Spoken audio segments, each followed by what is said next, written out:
The Star. Yeah, y'all already know. Seven the Panther. That dude Biz on the beat. Yeah. We live in entertainment. Sound change. Crown the kings, homie. This is where it get ill. About to have the tip off live as a tip drill.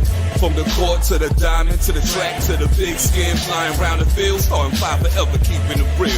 If it matters in the world of sports, jeans and long sleeves, they taking no shorts. Hot to death, oh yes, these are the sports podcasts live as a pros course. Biz market wave, the starting five goes off. No matter who you cheer for, emotions out the window, they analyze it with clear thoughts. They take it way deeper than the boys ever. No longer got any use for the four letters. The latest news, score stats and the view from the sideline. Ain't no guideline, it's just the truth. Yeah, no need to dig for a pardon line. It's always in season if people start five. We going in on three, run the baseline, start five. We got what you need. If the sports news you see, we don't waste time. We talking cause we live it. We got what you need. We going in on three, run the baseline, start five. We got what you need. And y'all know me, seven sign, I'm the illest cat spit. I got what you need.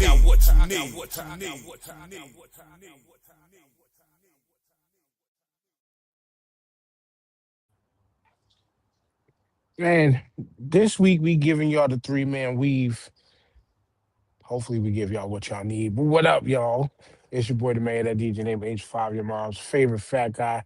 And we back with the newest episode of the Starting Five. As always, hit the box. Probably pointing in the right direction, wrong direction, according to the screen. I don't know. I guess I am pointing to the right. 20% off your order using that code STARTING5 at hooksrub.com.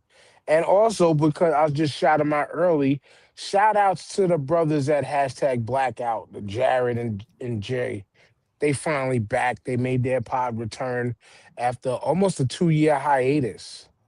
But shout outs to them brothers and go support Hooks Rub, 20% off. Again, using the code that we provide for you, Starting5. What up, TJ? What's up, y'all? Finally, a nice day in the tri-state area. The vibes is positive. You know, after a solid win last night, we're gonna get into that, the draft and the playoffs and stuff. But yeah, it's been good. Just counting down the days to my vacation now. You know, May is here, and you know, looking forward to doing some things. So yeah, it's nothing but good vibes over here. And I'm gonna kick it off to my man, the boss beater himself, the Lisper. You just started a job and you were already talking about vacation, man. I wish I had your that life. vacation was planned before I got the job, sir. It don't matter. I would have told you no. You just started. You on your 90 days. You can't go on no vacation. They don't do that no more. Hey, man. See, that's why you need to work for me. If I have somewhere for you to work. Yeah. What Yeah, I like going to the office 2 days a week, brother. I'll take it. Dan shaking his head like I wouldn't be a good boss. Nah, I wasn't. I was just shaking my head at the come work for me.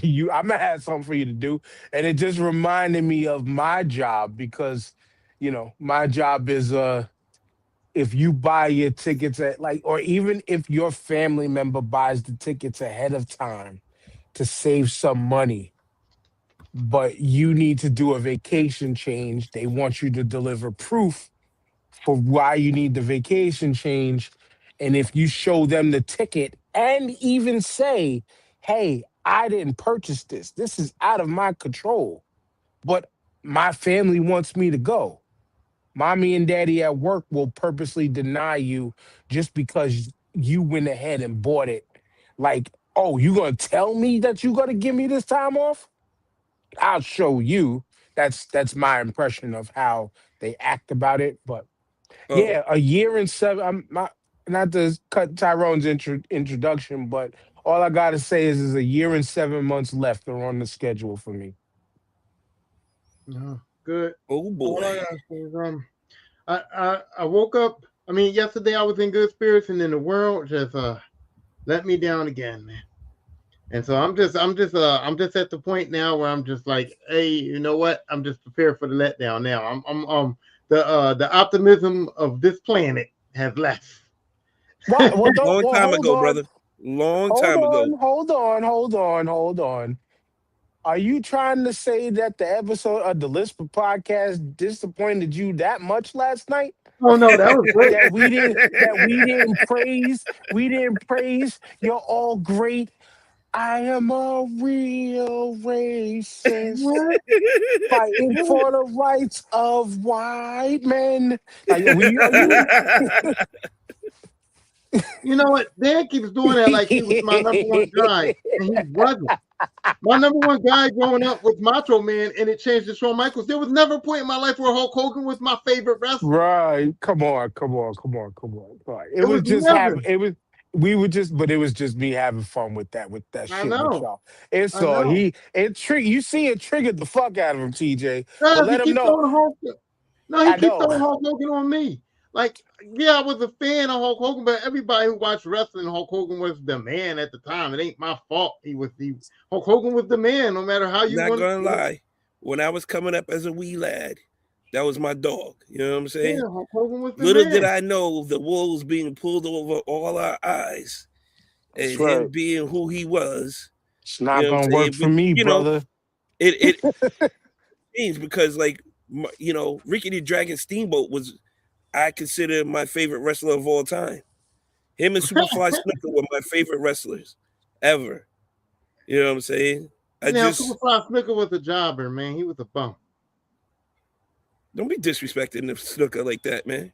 I call it how I see it. Bum. Well, Jobbers.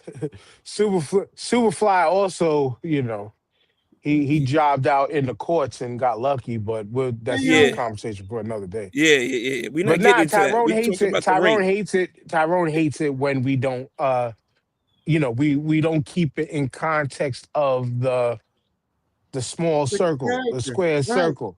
Because I'm sorry, like you could be actor whatever number A. Well, all right, actor's different, but when you're talking about a sport like this, you are that person. Like you actually, some of them actually cash checks under those names and legally can do so. You know what I'm saying?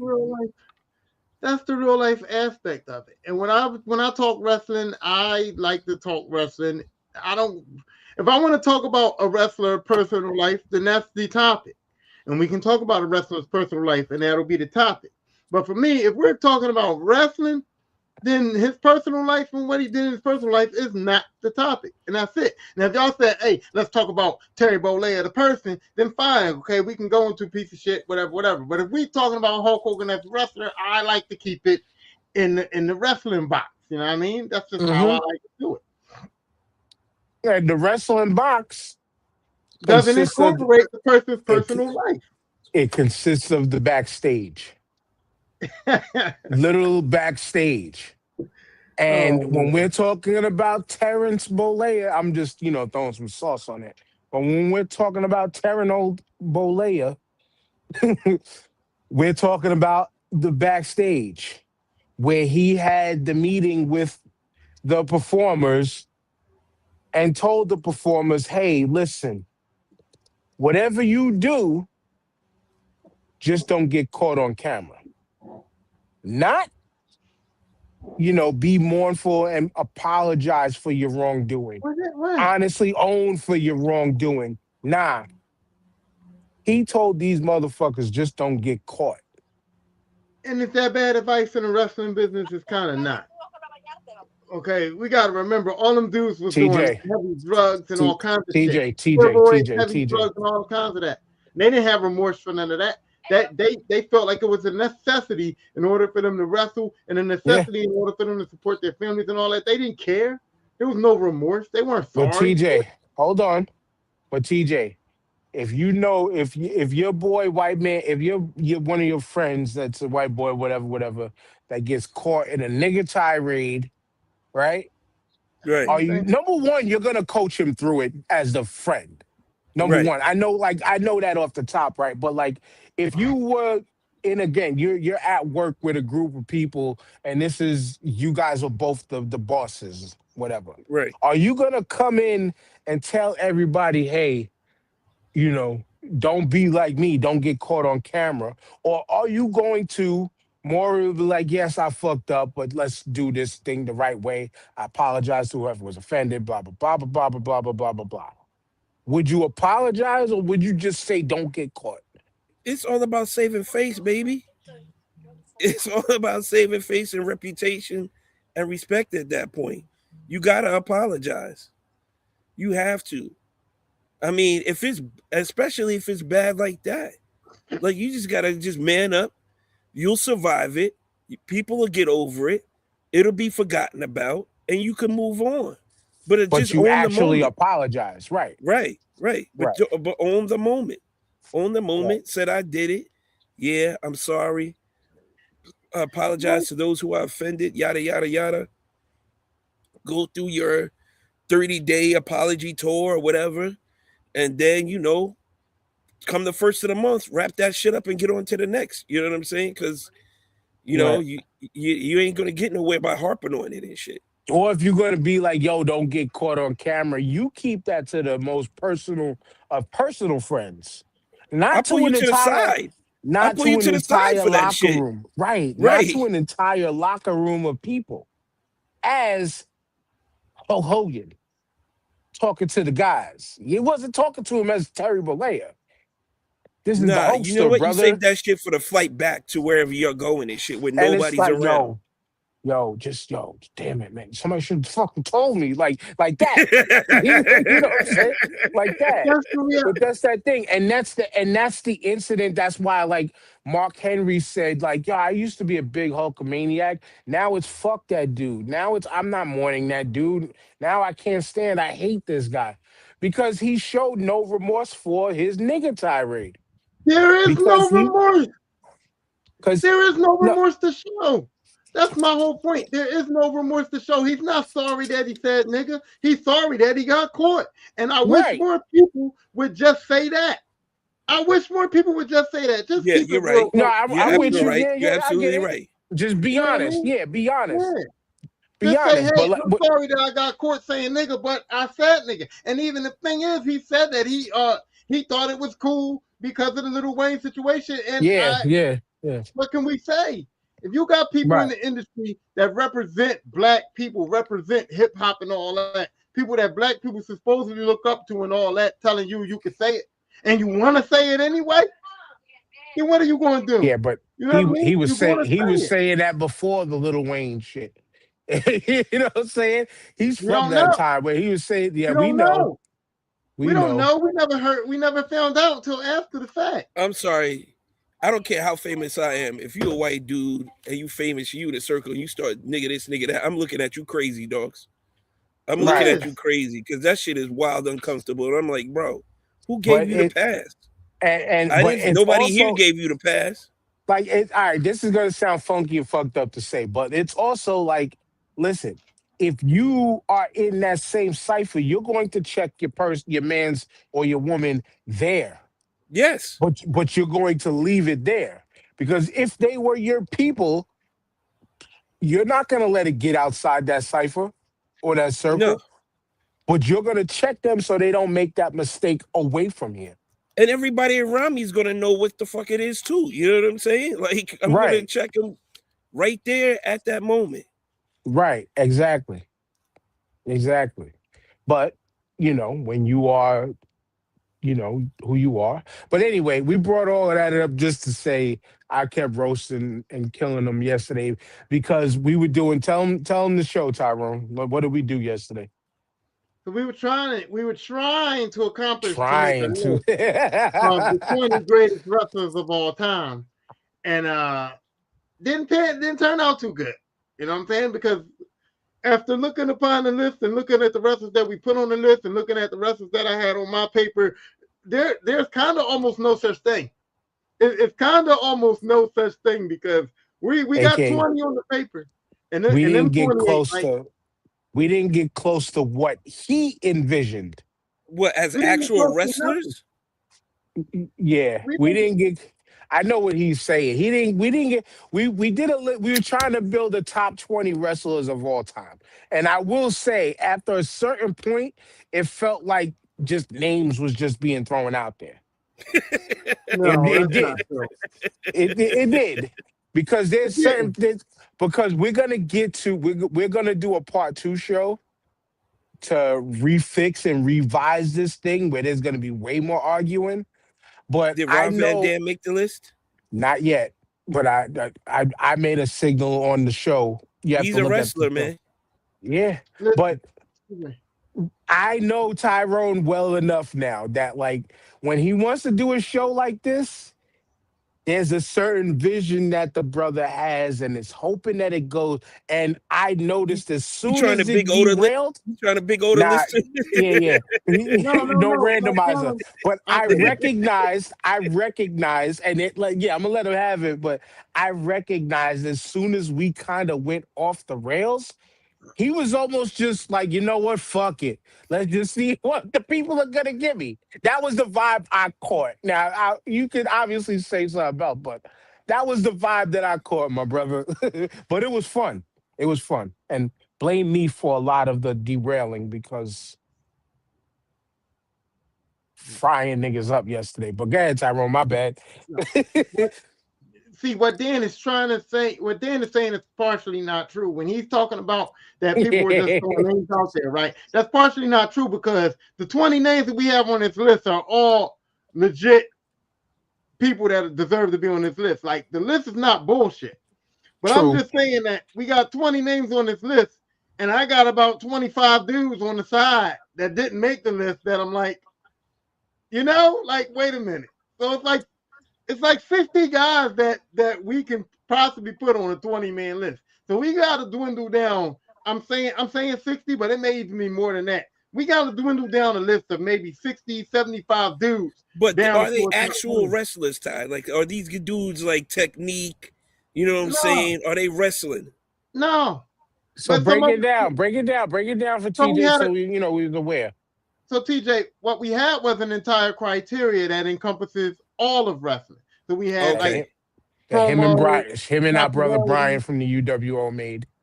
yeah, Okay. because I wanted to encompass everything. Because if we just put just the wrestling, a lot of these motherfuckers ain't gonna make the list. So we had a criteria that incorporated everything, right? And my So goal was, showmanship, the whole shit. yeah, all of it. And then the goal was that if a guy made the list and you didn't think couldn't make the list, you had to have one of those criteria that he didn't make, or he had to miss a certain amount of those criteria. You know what? That makes sense because they eliminate themselves. They Yeah, but eliminate all of themselves. Yeah, the but problem also too, the way the show was set up was if you disagreed with said wrestler, raise your hand for disagreement and explain why. And there was a few people, especially his beloved Miz, that got outvoted to where he didn't make our list. Because Well, Roddy Piper 3 out of probably the wouldn't have 5 made that list either, though, even though he was such a Yeah, showman. No, but he was a showman, he was a mouthpiece, but as a wrestler fighter, he was more character than performer. Right. But go ahead, Tyrone, my bad. Yeah, the Miz was a big disappointment because he's accomplished everything, if not more than a lot of these guys on this list accomplished, and I just don't understand.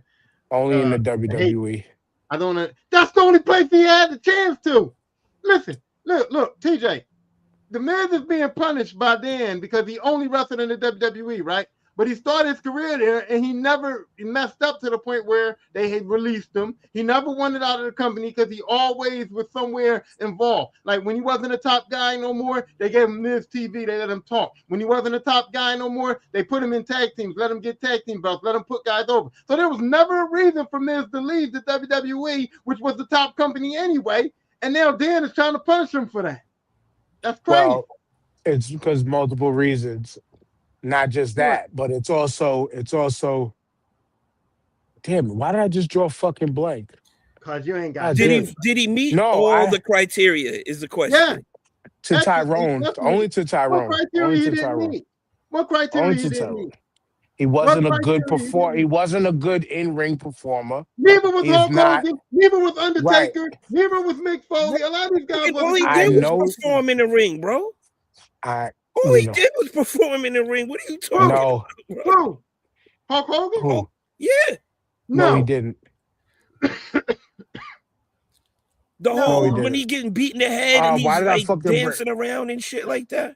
That ain't wrestling, bro. That's bullshit. That's big boot, leg drop, big boot, yeah, leg that's the drop, big game. Yeah, flex. Yeah, no, that's That's all the part of side the shit. acting, man. That's not the wrestling. But again, when you all right, what I was trying to get at is if you understand the company itself, WWE, this is the company who Vincent Kennedy McMahon, at one time also said that my wrestlers aren't wrestlers, they're superstars because we don't do wrestling, we do sports entertaining. Which, if you know the story behind all of that bullshit, it was to escape having to pay athletic commissions fees state to state because it was a traveling circus. And if you know, like if you work in multiple states and traveled multiple states, you were doing a job in that state, you technically have to pay a tax for each state that you move in. But yeah, also to perform and do what they're doing and calling it wrestling, you have to answer to each and every state's athletic commission. So there yeah, was at one time for Vince to get away from having to pay the fees to be a part of said athletic commissions. And that also entailed each performer had to get approved in each state, also, whatever. He just decided to call it sports entertainment. These are sports entertainers. We do a performative act in the ring, aka exposing wrestling being the F word, which it's not.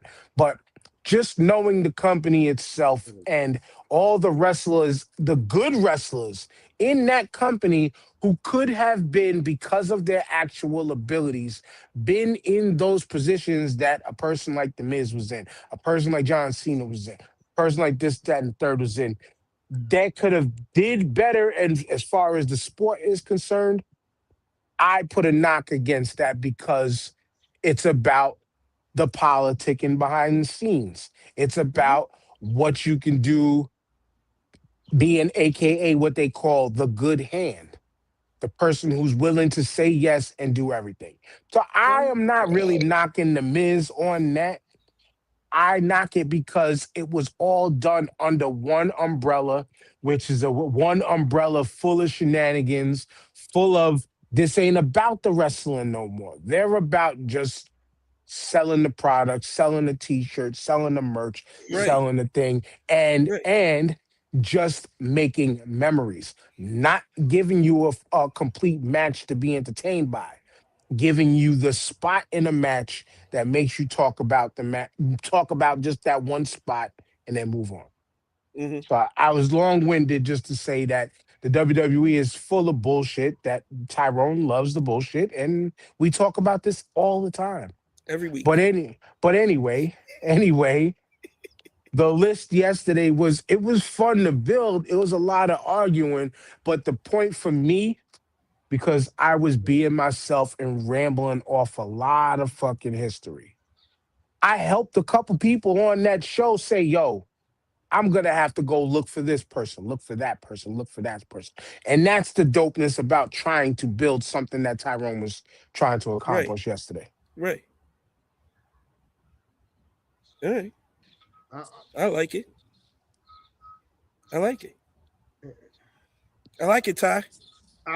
Yeah, but the list ain't right. I don't know if we'll ever get it right. We're gonna finish it. We're gonna this one, the first one, the first draft of the 20 ain't right. Hey, we know that for a fact. Yeah. Well, that was a rough draft anyway. That was a rough draft. Because those people over there are clearly not going to come over here. What's the list that you had? I'm curious. So give it to us over here. What's the list that you had that we didn't match? This ain't right. I didn't have a top 20 list. I just wrote down a list of wrestlers that I felt like could make the list, and I got like 40 of them. So give me some, because I'm curious. Give us 10. Give us your best 10. My best, I don't know. I got, but I got like Shawn. I got of course like Hogan, Flair, The ones we Michael. didn't say, we got those already. The ones we didn't say. Well, okay, so the people that's on that I thought were going to be mentioned or brought up or Yeah. possibly put on the list that weren't put on the list. Yeah. Eddie Guerrero, Okay. Dusty I didn't Rhodes. add them to the list, but I mentioned both Yeah, of their I'm names. just saying Dusty Rhodes and Eddie Guerrero weren't put on the Mhm. list. The Rock wasn't even mentioned. Macho Man got put on the list at the very end because Booker T didn't make it, and so I threw Macho Man in there, but Macho Man didn't get mentioned until the end. Kurt Angle's not put on the list. I was going to ask about him. No, Kurt Angle wasn't really brought up. Roddy Piper wasn't really brought up. Mr. Perfect, you know what I'm saying? Even guys like Takada, Okada, like those. Or Orndorff, Mr. Wonderful. Mr. Wonderful's not Mr. Wonderful wasn't even thought of, bro. You know what I'm saying? None of the Von Erichs wasn't thought of. Like Inoki wasn't thought of. Hardy Race wasn't brought up. Sting wasn't brought up. Shinsuke Nakamura wasn't brought up. You know what I'm saying? Barry Windham wasn't brought up. No pause. I would give you a hug right now, my brother, because all these fucking names you're dropping, yeah, I am 1,000% with you. I am 1,000% Listen, I've been out of you. wrestling for 25 years, and I know all those names you just said, brother.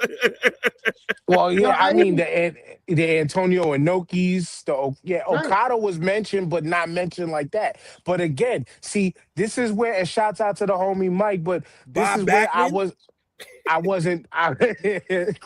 Mr. Chicken Crossway Chicken Wing, Wait, he'll still But Bob fuck Backlund is y'all on up my now. paper.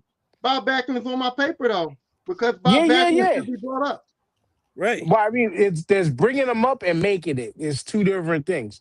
But like, no, but like, yes, like when we was talking yesterday, and to the homie Michael, he kind of slightly took offense to what I said, but I wasn't shooting at him directly, though he actually clarified and owned what I said was I personally was making statements and stuff that the regular casuals wouldn't get. And he called himself not really a casual, but then proceeded to mention how he casually watched wrestling nowadays and didn't know. Am I wrong, Tyrone? Like I said, that is a good dude, but he kind of walked right into He my outed statement. himself. And a lot of the names that Tyrone just mentioned now, like they were names that the casuals should know. Right. But it was so much so that like what he just said now was just like not even if you're a non-casual and actually did a little homework into the shit, you would really understand. Like he mentioned Mr. Perfect. Kurt Hennig was he used to be my number one all time at one time. I remember him. Used to be. But I'm just saying, but like when you really do your homework on Kurt Hennig, he's more than just a spit the gum out football, baseball, golf vignette WWF. Right. He was a wrestler. You know, he was the wrestler's wrestler. And like there wasn't a bad match. You couldn't find a bad match with that guy with anybody. He was one of those that no two matches are the same type people. You know what I'm saying? He mentioned Okada. Okada is one of the Japanese goats. He mentioned Antonio Inoki. Antonio Inoki, just like Dusty Rhodes, booked himself into a lot of championships, but the dude was a fucking walking god in his home country. Yeah. And one of the original four, I mentioned the four pillars of heaven yesterday, talking about Masawa, but he was one of the original. Him, Giant Baba, and I forgot the other two guys' names, were the original four pillars of heaven when it came to professional wrestling in Japan. Now that whole thing was like these guys, the four pillars was these guys are the future. These are going to be the top guys. They're the bar. They're the bar. Yeah, and like as rookies, they were the bar. Right. You know what I'm saying? But a lot of other names that Tyrone just mentioned. That's why I threw out there like Randy Orton. Like, nah. It was like little shit like that. Like Randy Orton, nah. Chris Benoit could easily be left off this list, whether personal or for the names that you just mentioned, with respect due to the names that you just mentioned, could easily be left off. But my thing is not easily, because all these guys, like even with Randy Orton meets the criteria to make the list. You know what I mean? So it's like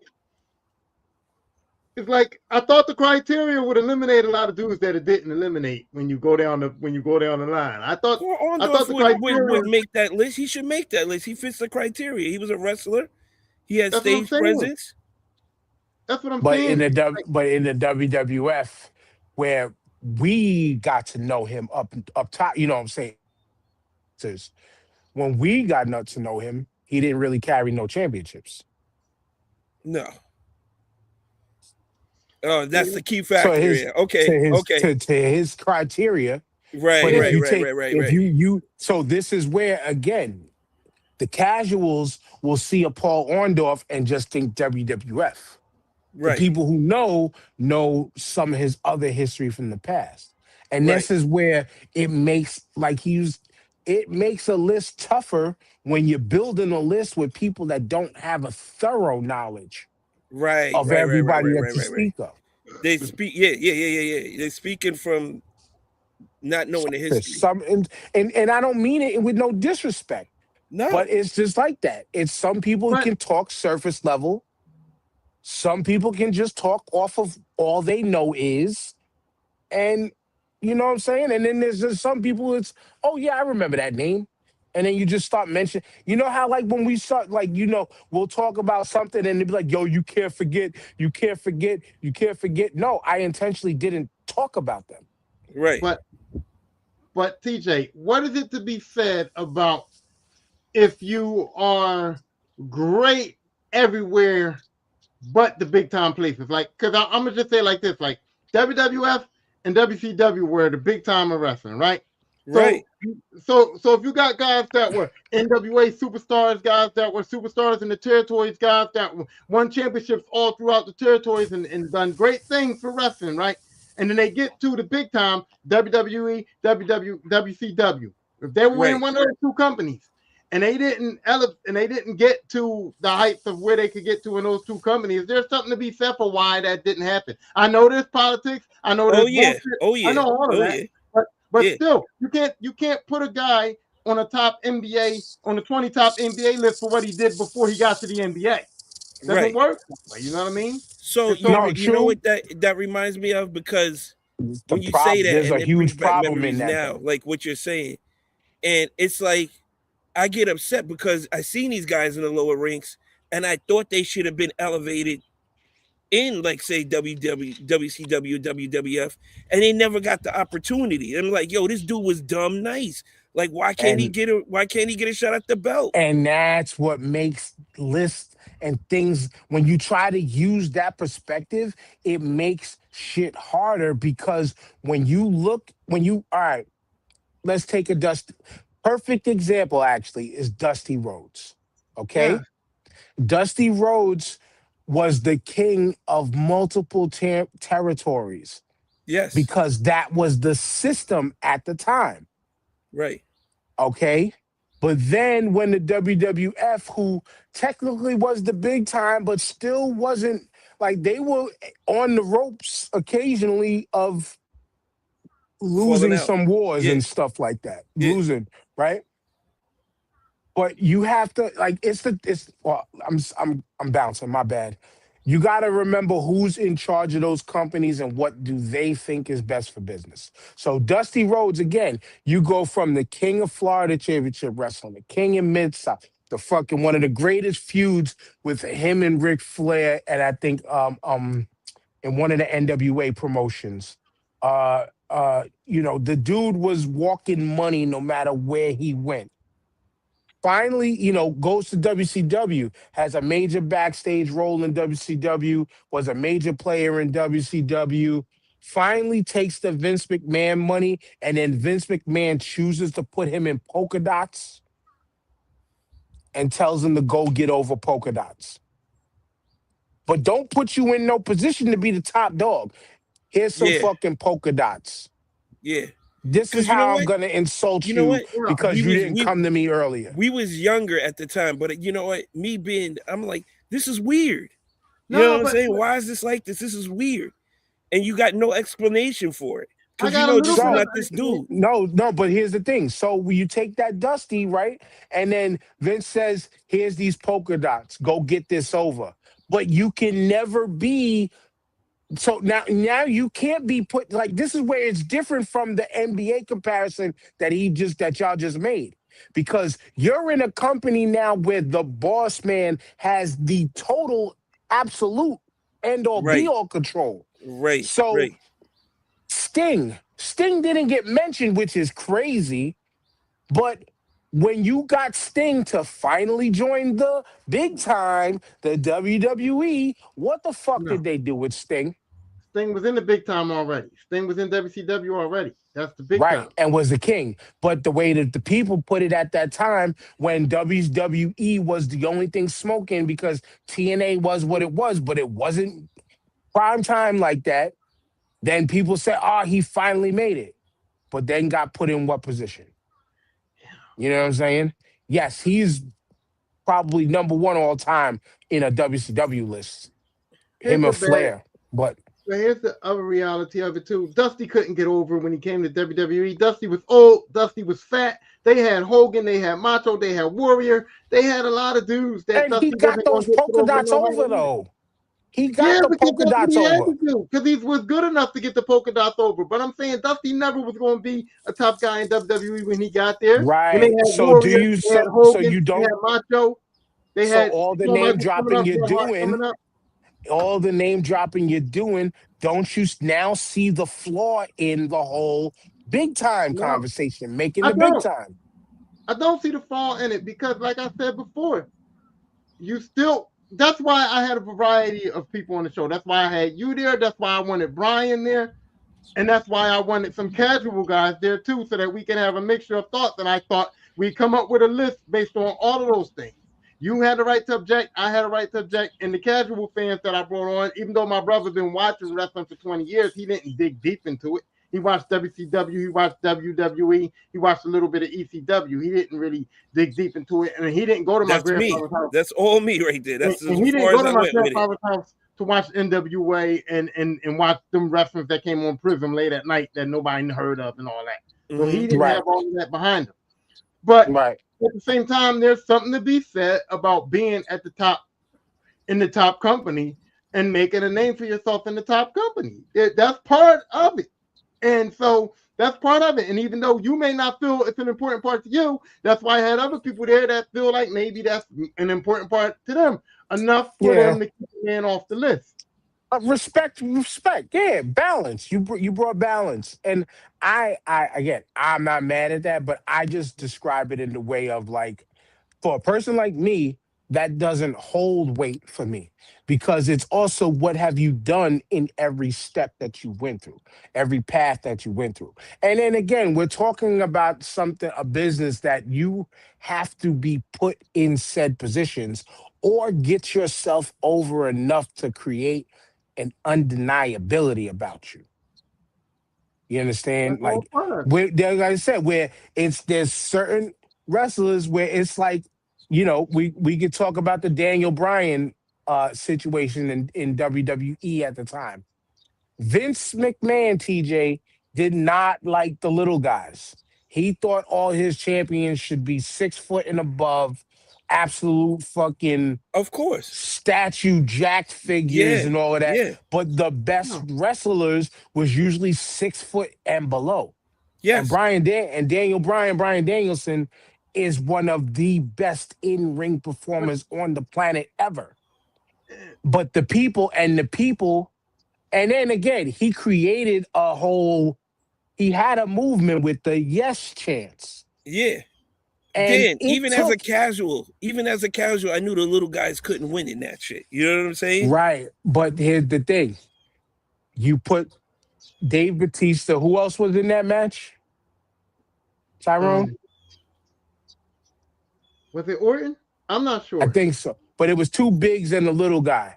And it took Dave Batista, who was supposed to win the title, to go to Vince and be like, nah, do you hear what the fuck is going on out there?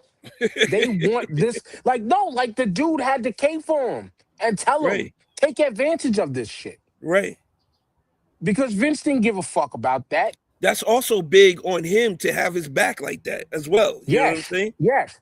But it spoke to the ability and his ability in ring and even the little things that he did created the way he had 30, 40, 50,000 people in an arena going, yes, yes, yes. Like it was a groundswell moment that was, Yeah. it was, you created the undeniability about yourself. Right.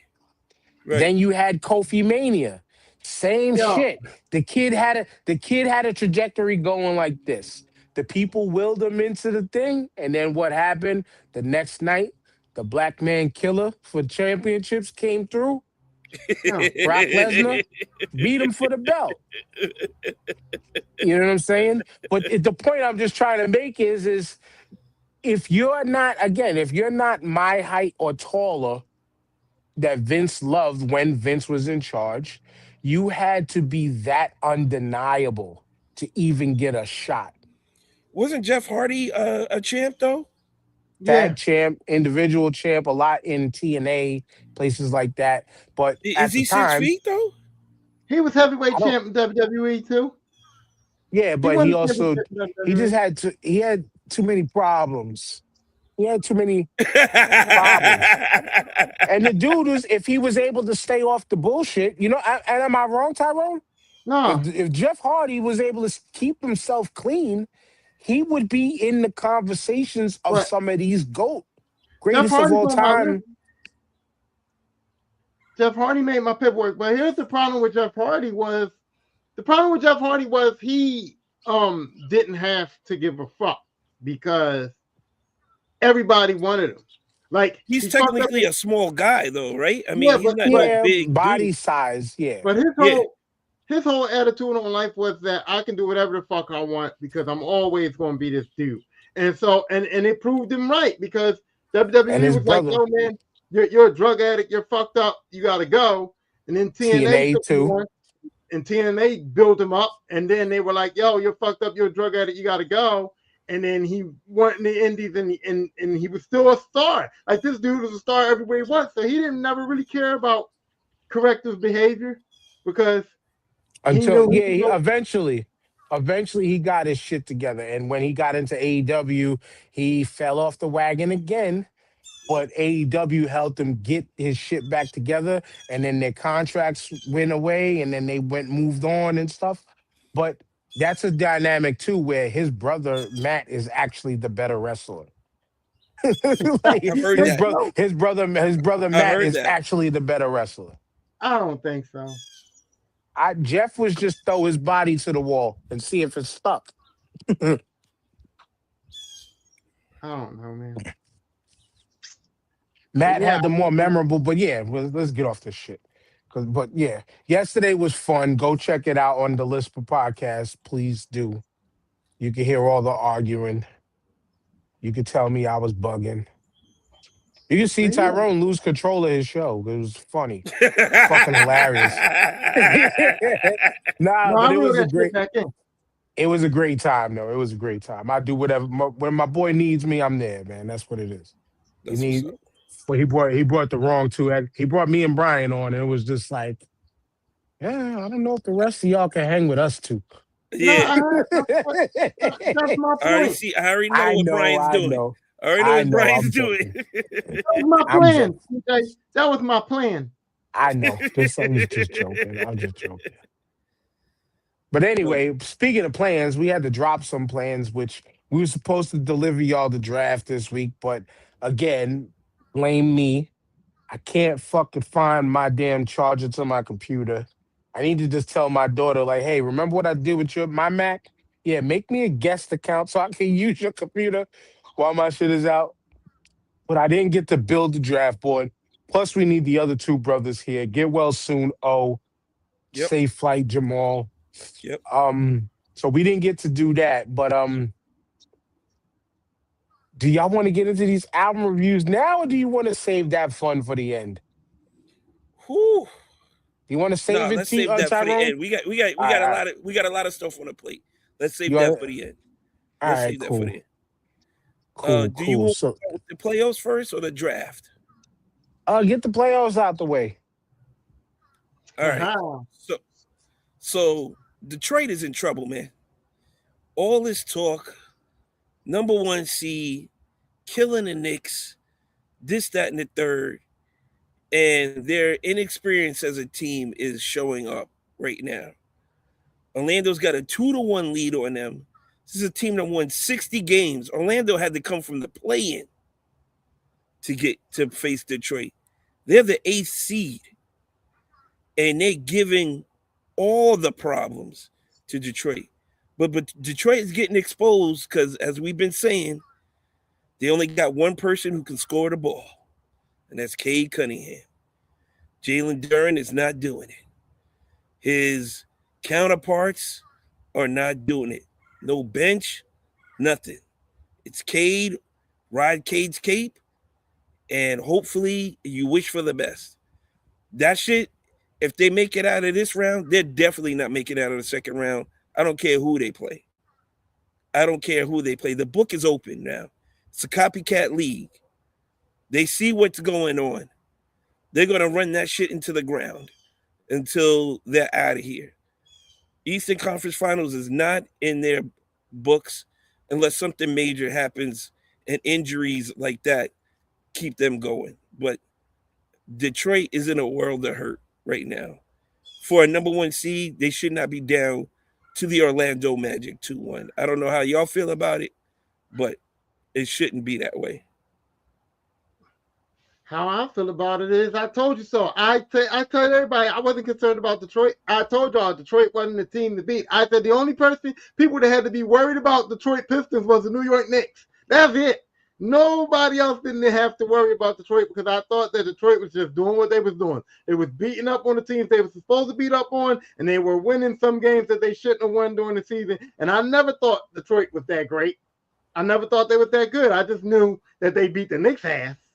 And I was just telling you that the Knicks got to worry about the Pistons, but not nobody else for real. And I was telling everybody that, like, Boston is still the team to beat in the East, period. And nobody wanted to fucking check that out. But now we shall see. We shall see. But talking about our Knicks though. Talking about our Knicks though. Not your Knicks, Tyrone, but our Knicks. Why, TJ? Because I haven't been able to watch as much as everybody else has. Right. Why the fuck are we making Atlanta look like they're somebody? Like, what the fuck is really going on? What are you diagnosing? It's a couple of things. One, we weren't using Cat effectively, right? Cat is the biggest player on both teams, not just our team. He's the biggest player on their team. All right, he's the biggest nigga in the series. He's the biggest dude. Not only is he the biggest dude, he's one of the best skilled big men at his position. And we're not using him. Listen, I love Jalen Brunson much as everybody else does. The ball sticks in his hand a little bit too much, and then he tries to play a hero. It doesn't work all the time. It'll work against the shittier teams, but this is the playoffs, man. This is the playoffs. You're going to get your buckets because you use Jalen Brunson one-on-one. He's going to get his buckets. But you got to go at the team's weakness. Whoever you playing, this is what it is in every sport. They're going to make other people beat you. If this is how it's going to be done, Bill Belichick in the Super Bowl said, Eli Manning's not going to beat us, right? No, he didn't have to. The people he threw the ball to beat him, right? It's the same way in basketball. On defense, we're going to hunt Jalen Brunson because he's not that skilled player on defense, and we can get by him. He's not that big. He's not that strong. He's easy to go by. Boom. We're going to pick on him. Fine. But we got to do the same thing to the other team, and we weren't doing that. Cat last night, triple-double. And he was dishing like he was Magic Johnson out there. OG, wide-open dunks. People for wide-open threes. everybody was making shots. He was hitting them in the pocket. Now, Cat gets a little too fancy with his shit, and it gets frustrating because it's like, bro, I understand you was trying to do what you was doing, but don't force the situation when it's not there. So I get that. Mikal Bridges, I don't know what's going on. That brother's got some psychological issues going on in his head. He's mentally not there. To score 0 points in game 3, unacceptable. And then on top of that, have 4 turnovers. That's unacceptable. That's on the coach to make adjustments. Game 4, he did that. He still started. He didn't play a lot of minutes. You know what I'm saying? Deuce got in there. Deuce got into a rhythm. What did Deuce do? Deuce did Deuce things. Started knocking down the 3. He's a solid on-ball attack defender, point of attack defender. He ain't the biggest guy, but he's going to give you problems. The bench stepped up. Alvarado made big plays, had a couple of steals, hit a couple of big threes. Jordan Clarkson, I don't know what got into this dude. He's playing actually decent defense now, and he's crashing the offensive glass. He's getting rebounds. Like I said, I don't know. I never seen this version of Jordan Clarkson before. He never was that type of dude. Shout out to Mike Brown for coaching him up and getting him to play that way. All right. He's doing things Bridges should be doing. That's been the difference in this series. That's why we were up 24 points in the fourth quarter. All right. And the defense, Josh Hart was a fucking animal yesterday. In like 3 minutes, he suffocated the entire Hawks offense by himself. 2 steals back-to-back for layups. Incredible work he did on Jalen Johnson and McCollum yesterday. Incredible work. Josh Hart and OG did what they were supposed to do. And OG is the third scorer on this team, hands down. The man can knock down a 3, and if he's anywhere in the paint, he's going to dunk that shit on you, or he's going to get a foul. And that's what we were looking for. We needed a third scorer. OG finished with like 22 points and like 8 rebounds. I don't know how many block shots. And I think he had like 2 block shots or 3 block shots and maybe a couple of deflections here or there. OG was doing OG things. He was all over the place. And that's what, if they continue to play like that, also the ball movement was crisp yesterday. The ball movement was crisp. When they move the ball and play defense like that, they can play with anybody. I don't care who it is. They got enough talent to play with anybody at that point. And that's what it is. But the thing is, the Knicks got to play with that effort from here on out. If they don't play with that effort from here on out, we ain't going that far. Here, the problem with the Knicks is that Brunson can't play defense at all. He is a big defensive liability. My man, he can play defense against a guy his size. That's it. Zero defense. All they do is just switch him out on a pick and roll or something, and he's done. He's dead meat. He's fucking dead in the water. He's out of here, right? And he's barbecue chicken, yes. But the main problem is that somebody has to tell Cat that Cat has to continue to play even if they're not using them right. Because I agree with you, they haven't been using Cat to his fullest ability, but you can see where Cat gets frustrated without being used, and that bothers him on the defensive end. Like, it's like, dude, just go down there and play heavy defense and worry about the offense later, bro. And he doesn't. It's like he lets him not get what he wants on offense affect his defensive play. Because I know his fault is he doesn't command the ball. He'll just stand. He's happy to stand out by the 3-point line. He doesn't establish a presence in the paint either. Especially when last night, he absolutely took advantage of the smaller person on him, which was like, bro, where was this 3 games ago? Where was this last game? Like, why aren't you doing this? This is not hard for you. The guy's not going to jump up and block his shot. If anything, you're going to go to the free throw line. He went to the free throw line like 8 times last night. Like, come on, bro. I'm just saying that I see the effect of him not producing on offense affecting his defense. And I'm just like, dude, you're still a part of his team. Do whatever you can do to help them win, bro. Don't worry about it. And so that's my problem with Cat. It's like, dude, okay, so you don't got 20 points, bro. Get some blocks, get some rebounds, beat some people up. Like, make yourself useful And I think that he gets mentally fucked up to where it's like, okay, I'm not doing good on offense. I'm not gonna play defense or something. Like, Right. it's weird, bro. Right.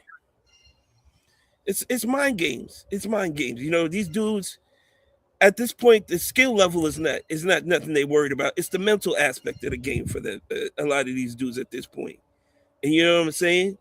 And that's what I think is what's going on with Bridges. It's a mental thing. Like, you know what I'm saying? He's mentally not in the right place and it's affecting his game. And there's nothing you can do about it until you sit down with the dude, or he has to sit down with himself and say, hey, I got to make sure I'm contributing to this team one way or another. You know what I'm saying? Just play that's your what role. it sounds like. That's what it sounds like. It's it might not be your day pick a tonight. role.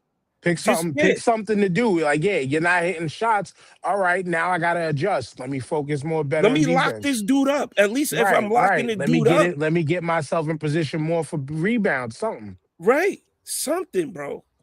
Like you know, that if that's your role for the night, that's your role for the night. But if you're hot and rolling, then you gotta say, hey man, you listen, man, I just hit like 4 out of my last 6 shots. Feed me. I'm feeling it tonight. You gotta say something. But until that happens, you know, just carve out your niche, man. Listen, when the stakes are this high and you're trying to get to where the Knicks is going, you gotta sacrifice everything. Because that's the only way you're gonna reach that level. If you play unselfishly, it's like being in a relationship, right? You gotta be unconditionally to the team or to that other person, right? Because it's not about you. It's not about you. You got to give yourself up unconditionally, bro. I say it all the time. Like I'm not good at paying bills, but I'll cook the fuck out of some dinner. I'll go do the laundry. I know how to pivot and move to make sure the family's still going. You know what I'm saying? Right. I might not be able to keep a dollar in my pocket, but emotionally, I'm there. You know what I'm saying? Right. Like it's shit like that. I understand. How about your Lakers, Ty? I'm disturbed by them a little bit because they're beating a Houston team that they shouldn't beat, but Durant's not playing, so it kind of taints it a little bit. But Reeves and Luka are not playing neither, and so the shock value is that I'm like, where was this during the regular season? Like, why weren't we using Luke Kennard? Like, why wasn't Rory hustling like this? Because Luka's a ball dog, bro. It takes us to lose players for you guys to really like play to your potential. And I'm just sitting there going like, if Smart and Hachimura and Luke Kennard play like this on a regular basis, the Lakers might be favorites to win the championship. You know what I'm saying? They don't get touches. They don't get touches, man. I was gonna say, hearing the game in the background at work, I was hearing a lot of LeBronny. No. Let's not look, okay? LeBron is smart, okay? He's a smart dude because what he's doing now is because Reeves is not in and Luke is not in, and he's managing to get Bronny in the games because they have to now because of the situation. And I gotta commend LeBron. He's putting his son in the best position to look good. You know what I'm saying? He's doing switch off with him. He's giving him open shots. He's coaching them up. He knows that, okay, son, here's the chance. You got an opportunity to play, and it's the playoffs. And daddy, you know, come with daddy, and I'm gonna hold your hand and I'm gonna make you look good. And it's working. I'm still not saying that Bronny's an NBA caliber dude. I'm still not saying that Bronny's a superstar, but I'm saying that you can tell that he wants to be there. You can tell that he wants to be better. You can tell that he's listening to his dad and he's listening to the coach and he's following and he's playing his part that he's supposed to play. And I can appreciate that. Listen, Ty, I think your Lakers, if they win this series, might have an easier chance to go to the finals, because if they have to play the winner of the Denver-Minnesota series, which is crazy right now, Minnesota's up 3-1. And they lost Ant Edwards for at least a few weeks. And DiVincenzo's out for the season with a torn Achilles, which was sad to see. You know, you never want to see that. Not in the playoffs. Not ever, but like not like that. And so now this is Julius Randle's team. And we all know, as Knicks fans, how far that's going to go. But if Minnesota somehow beats Denver in the next 3 games and has to face the Lakers have a good chance of going to the conference finals, man. The Lakers have a good chance either way because Denver ain't that good. I mean, they look good on paper, and yeah, they are. They got Jokic and all that, but they haven't. They should be up 3-1 rather than down 3. Yes. So Denver has not even been playing to the caliber that they're supposed to play. And what do they have to do now to come back in this series? There's no Ant-Man, there's no DiVincenzo. So Denver can basically win this series just on them being out alone. So I mean, that's 7 games, man. That's a tough. It's tough to beat a team 3 games in a row, man. Okay, but I'm just saying, Denver coming back in the series and winning it is not going to be. They don't have to do nothing spectacular to win it. They can get lucky and win this series at this point without Ant-Man, right? So ain't nobody scared of them. Ain't nobody scared of Denver right now. Denver ain't playing good. And then, like you said, I feel like Minnesota is probably going to win this series. And Minnesota without Ant, they don't have a chance. They don't have a chance against the Lakers. Yeah, especially when like Reeves and Luka are both probably going to be back in the lineup. Yeah, that's a slaughter. But here's my problem with the Lakers now is we got to figure something out because Luke Kennard's got to get touches now, man. He earned those touches. I mean, this dude is making outstanding shots. This dude is playing. Yeah, so I'm like, I don't know. I'm like maybe Luka might have to tone it down a little, and Luka might have to take a little step back. I'm just saying, Luka might have to take a little step back if the Lakers really want to win, because Kennard's going to get open shots for sure. With Luka and Reeves back in that game, Luke's going to get all the open shots. Bro. So you got to take Luka off the floor, and then Kennard has to come off the bench and get those minutes, and then let Smart and them do their thing, bro, because. And when Luka's on the floor, it's Luka and then it's everybody else. Smart even too. With LeBron on the floor.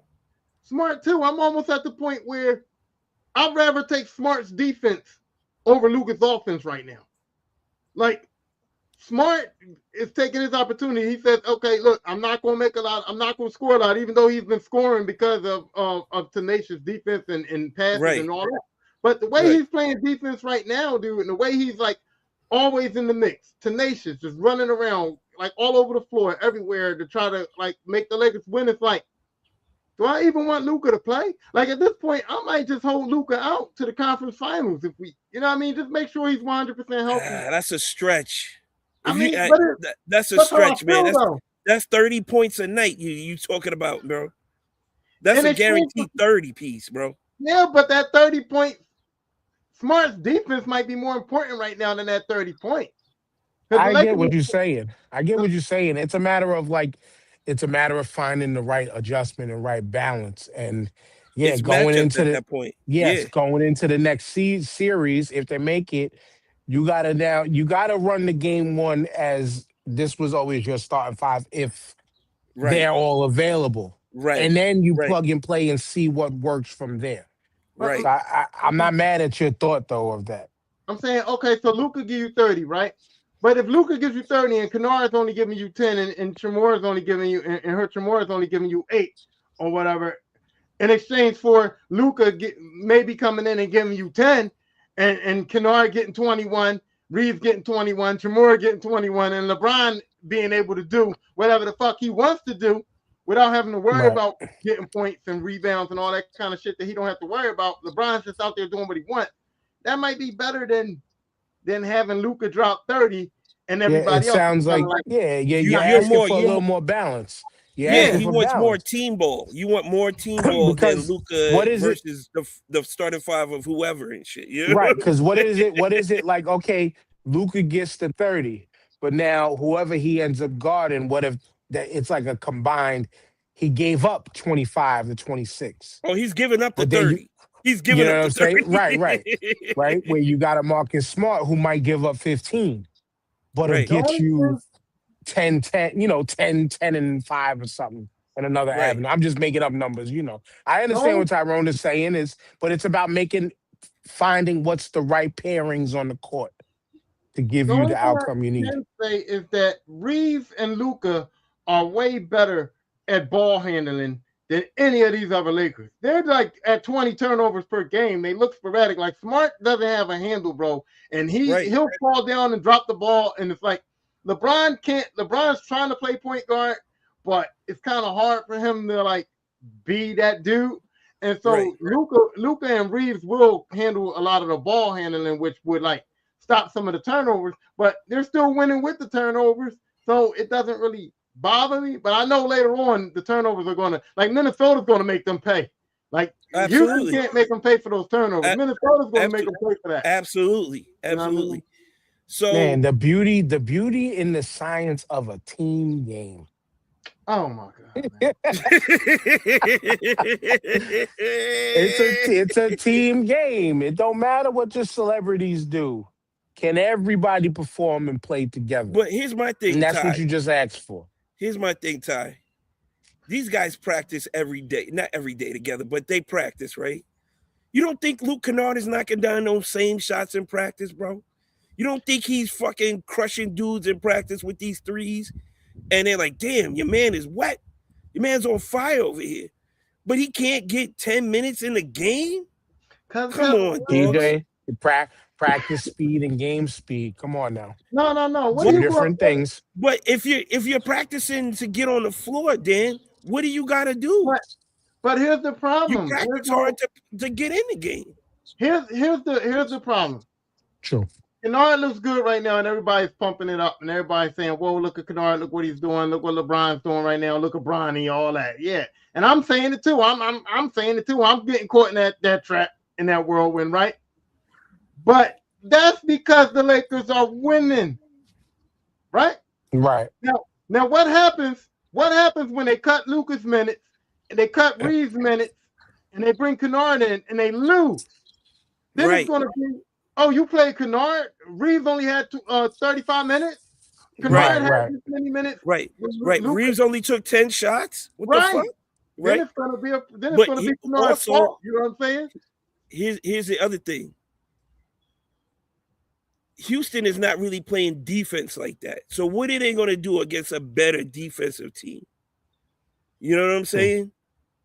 That's why is Kennard going to do this against a better defensive team? That's why I can't go on your theory of Kennard coming off the bench with Luka and Reeves in the game because of the better defense.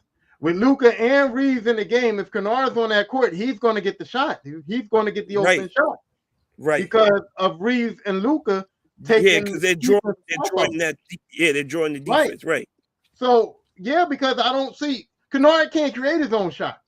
No, at all. So without him in the game with better defense, like what is LeBron? Like they're not double teaming LeBron no more. LeBron is past that double team stage. They're basically like if LeBron beats you one-on-one, he beats you. So with LeBron in the lineup, you Hachimura and all those dudes. Without Luka and Austin on the floor with a better defensive team, Kennard's not getting those shots, bro. He's not going to get them. That's where it boils down to. And does Kennard play good enough defense himself to keep himself on the floor? Kennard's sneaky, bro. He's just a sneaky dude. Like he'll get some steals on a sneak tip, and he does try to stay with a guy, and he does. Is he getting cooked one-on-one like Jalen Brunson? He will get cooked one-on-one, but he's in it. He's not like Brunson. Brunson ain't even in it. Kennard's in it, bro. Like he's trying. He's got effort. Nah, man. I feel like if I hit Kennard with a hezzy, he going one way and I'm going the other way. You got him. You got him. You gonna get him. But you know, he ain't got that lateral movement, bro. You know what I'm saying? You know what the funny part though? Bronny does. But they can't. Bronny's experience is what's going to get him in trouble. He's just going to foul you. You know what I'm saying? They can't play him. Liability at that point because he's just going to get dudes to the line. And they're going to hunt him for the foul, not because he can play defense, because he doesn't know how to play defense like that yet. You know what I'm saying? He can move his feet and probably beat you to the spot, but he's going to hack you. You know, you're probably going to get offensive foul. Or, you probably, you're going to get and ones on him. You know what I mean? So, but I do like you guys' chances, though. I do like you guys' chances at this point. I mean, the only thing I see you guys having trouble with is, like I said, Antonio, because they're just deep. Right. They might be out too. I mean, Wemby's coming back. Wemby's coming back though. It might be too late. I don't know. What we all didn't picture, like nothing went chalk, right? The only team that's going chalk right now is Cleveland. You know what I'm saying? Yeah. And that's like, oh shit, Cleveland's actually winning their games they're supposed to be winning. So, like, everybody else is in a quagmire right now. Everybody else is stuck. Like, it's injuries, it's issues. It's not playing up to your potential type shit. We didn't see all of this. And that's why what makes the playoffs so dope, because, you know, all these critics and pundits came on here, this should happen, that should happen. And then we a week and a half into the playoffs, and none of that shit happened. None of it. It's like awaiting Mel Kiper Jr.'s disappointment in the NFL draft not going his way. It's just an annual thing that always happens. And I gotta say, for the NFL draft this year, the Jets definitely pulled off a very, very good draft. You like their draft? I've tried to pay attention to as much of it as I could while I was at work in between doing stuff here and there. And excuse me, the Jets got a lot of solid pieces that just like I was saying this to a lot of people in recent times, especially like on comments on TikTok and stuff like that. This year's draft, there was no like true like splash guys. There was no true super mega, this is who we got to pay attention to. Right. A lot of people was complaining about quarterbacks in this. Oh, there wasn't a lot of quarterbacks being drafted because everybody knows next year is supposed to be the quarterback draft and all of that shit. But this year is the year where I think a lot of these teams have got a lot of great foundational pieces. Yes. That are going to be, they might not be names like that in the league, but these are guys that are going to have long careers and going to be positive foundations for a lot of careers. A lot of teams. Like Mendoza is Mendoza. You know what I'm saying? Mendoza's Mendoza. He's going to be whatever he's going to be with the Raiders. I know everybody was shocked with the Rams taking the QB at 18. My opinion on that move was smart fucking pick, because if you believe in somebody like that, and the Rams as a team, honestly, from the past 2 seasons, they didn't need that much. But as a smart pick, you believe in this kid. Matt Stafford might be out the door in maybe the next season or 2. Who knows? You know what I'm saying? You do the old school thing that always worked for most, and you pick who you want early and allow them to develop in practice.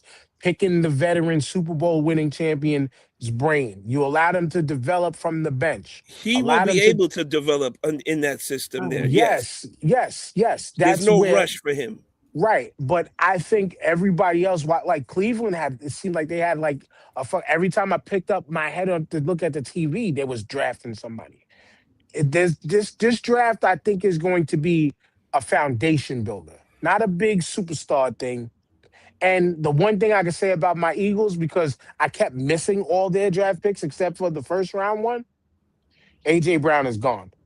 Thank you for your service, brother. We understand. He's been gone, Dan. It's really a cat situation. No, but listen. Thanks to my neighbor for that, for no reason. His people are coming down now. But yeah. No, this just to me certified that AJ's gone.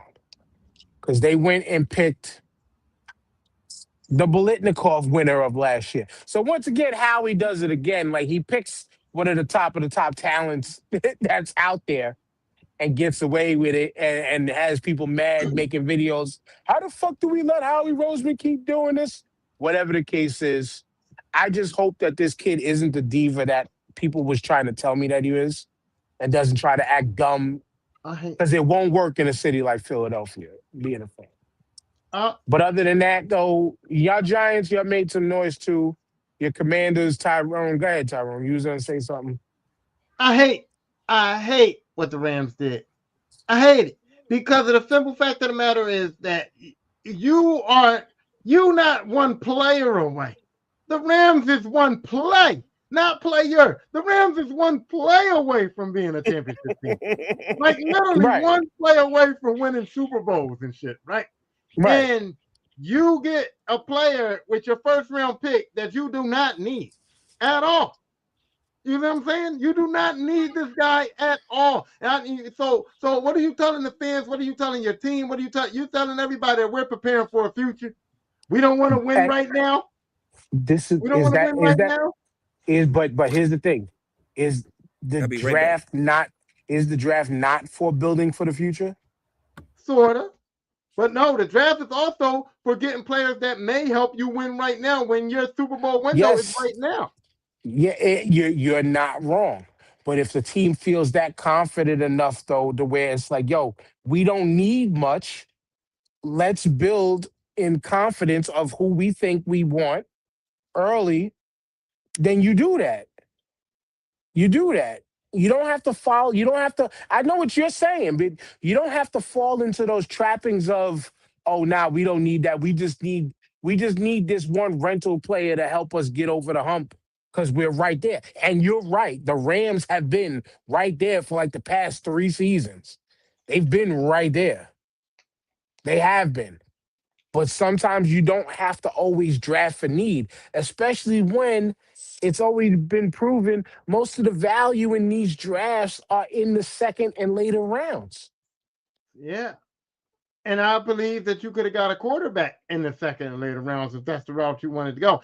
I believe in the fact that the Rams, okay, they didn't need a first round draft pick. So I would have attempted to trade that pick to get a solid guy that fits one of the needs that I have right now and win now because I feel like we can get a quarterback in the second round. We can get a quarterback in next year's draft. You know what I'm saying? Like we But still got is it? capital for 2 to 3 more years. We don't But that's need that thing, that though. position at But all. no, but this that again. This that thing. Is it the? Is it the? We don't need the quarterback, or you know what? We have the capital with this draft pick to pick who we want, and now we have the guy we want that we can see a future with. You can't always, a Well, lot of people get themselves fucked up in positions where, yeah, how many teams do we see where it's like, okay, you went and got everybody to win a championship right now, and then that team is dismantled the next season. but here's the whole situation, right? So when you got a guy like Aaron Rodgers and what the Packers did in that situation, then it's cool. But when you got a draft that they say, hey, there's no real quarterbacks out there, and yeah, you like this young kid quarterback, but he's not that dude that you have to have. You can get the same caliber quarterback next year, in my opinion. You know what I mean? And so it's like, yeah, I like him. We want him, but why can't we draft a guy that's going to help us right now and see if this guy is available in the later rounds? Because I'm pretty sure he would have been. I don't feel like they had to jump on the quarterback right now, especially when they didn't even need a quarterback, and especially when we're not going to know if this draft pick pans out for the next 2 or 3 years.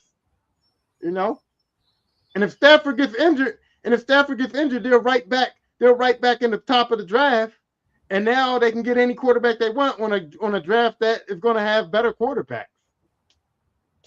You're on mute. Man. This is always my thing when it comes to the quarterback drafting situation. You're not going to always hit first round. You're not going to always hit, even no matter who the fucking flashy big name guy that's coming out, whatever the case is. You're not always going to hit first round. There's been many of drafts that we can go back to that had the biggest names, and only maybe one or two hit. That's what I feel like next year is going to be. That's why I said if you know, like you just said, and TJ, I want you to weigh in on what Tyrone mentioned too. He didn't like the Rams pick at 18, picking the quarterback in the first round. But if you're saying, like Tyrone said, this team was only a couple plays away from making it to Super Bowls or making it to championship games, Right. you don't need much that you have to get out of the draft. You use the draft to build your stock for the future with Right. the people that you like. You use that. That's just my opinion of it. You don't So- have to just go find the one or two. Yeah, you could get the value of the one or two pieces later. Because there's also the financial aspect of things of you paying, you could get this guy at this whatever for this rate. You're not going to have to pay this first round quarterback at like a starting quarterback rate when it's already no brainer. You're not starting. Right. We got you because we like you and we can see a future with you. Let's grow together. So if like both of you would say, if they were only a couple of plays away, why not draft for depth at this point? Why not draft the QB for the future? Because obviously the team currently constructed and everybody under contract is going to be there again this year. So what you do? You retool. You re-up. So now let's say Stafford does get injured in the middle of the season.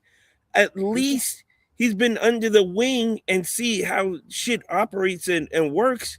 Well, maybe we could throw him in there and give him a shot. Maybe he can win 2 or 3 games for us or 1 or 2 games for us until Stafford can come back.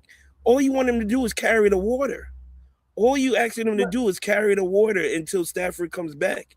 If Right, he can and you don't manage need- the you don't- game, as you like to say, you know what I'm saying? And To- you don't to need win, to have. I'm you sorry. don't You don't need need- to have the you don't need Kirk controversial Cousins in the name. back waiting for him to come off the bench and shit. Right.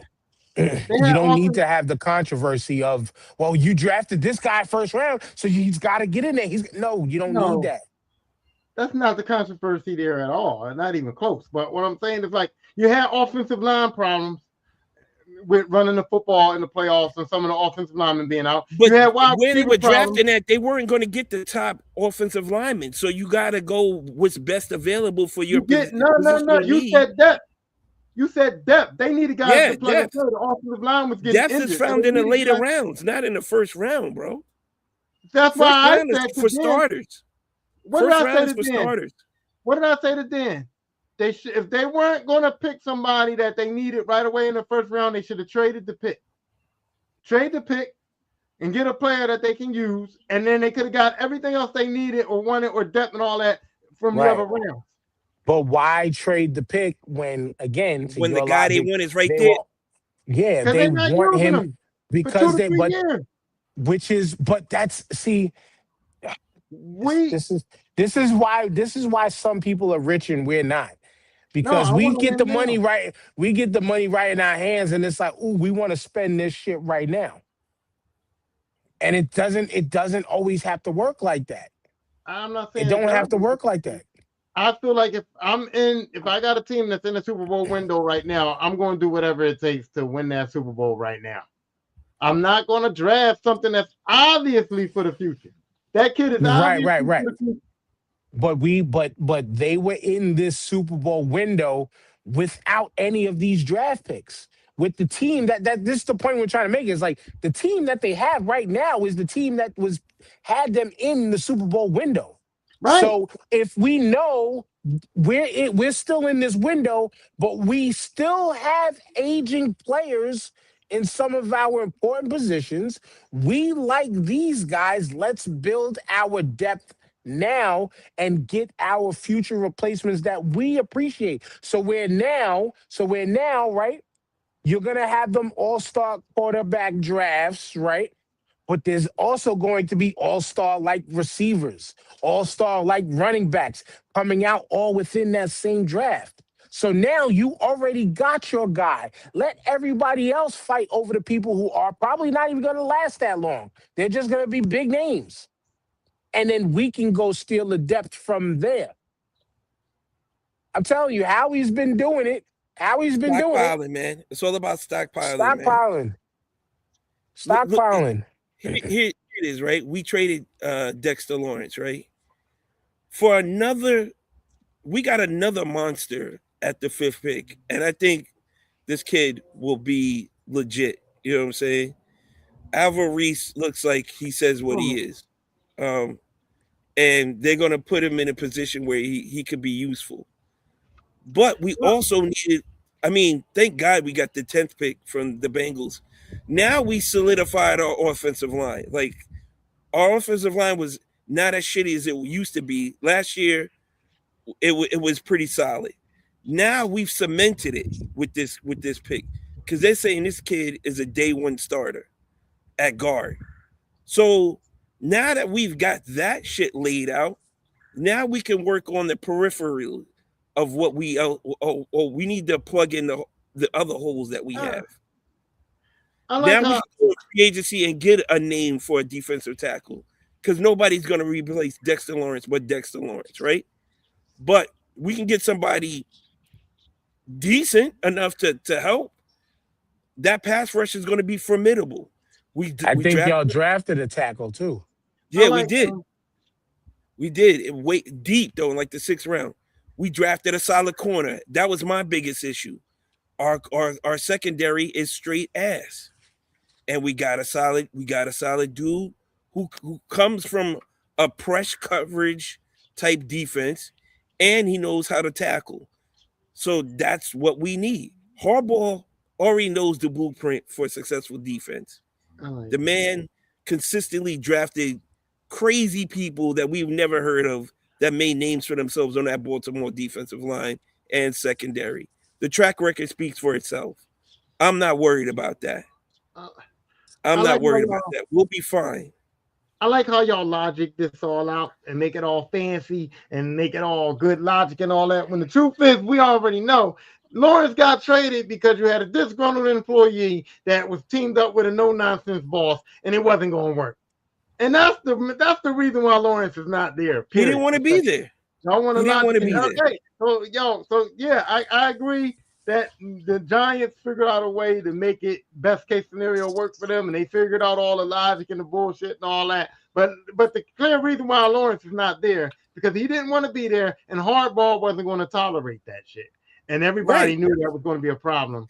Well, so I keep a disgruntled guy on your team who's not going to show up, who's not going to play, and cause even more beef and the locker room. Why upset the coach? If Harbaugh wasn't the coach, they would have did it. If Harbaugh wasn't the coach, Lawrence still be on that team right now. I don't know. I do know. They weren't trying to pay him, right? But they weren't trying to pay him either, though, right? It didn't matter. They would have franchised. You don't get rid of you got to have a coach and a guy coming in with the guts to get rid of a player like that. And I just didn't see the Giants busting that move. But Harbaugh is one of those dudes that can actually have the balls to do it and also have the back end of the uppers to say, hey, we can trust this dude. Of the Epstein owners. Yeah. You know what I mean? Shout outs to the Tish family and the Epstein. And then they went to the one team. And I'm happy that Cincinnati did that because I'm sitting there going like, dude, y'all still not gonna help this defense, like y'all ain't gonna do shit. And then that trade came through, and I'm like, you know what? Harbaugh knew because he's out that division now. And he called Cincinnati up and he said, hey, I know y'all need this. You know what I mean? We ain't got to see Dexter for like 2 years. You know what I'm saying? And I know y'all need this dude. You know what I'm saying? I'm going to get him far away from me. You know what I mean? And he knew Cincinnati needed him bad, and he knew they were going to do it. So it just worked out. But forget all that. Let me ask you this question. Okay, go ahead. Because I was going to say, we never talk about Tyrone Skin Manders. So yeah, we're going to get into his salamanders. But how do y'all feel about the NFC East right now with the way things are falling out? I don't care. I don't care about Dallas because they might be losing one of their best receivers. We don't know what's going on with that yet. Pickens.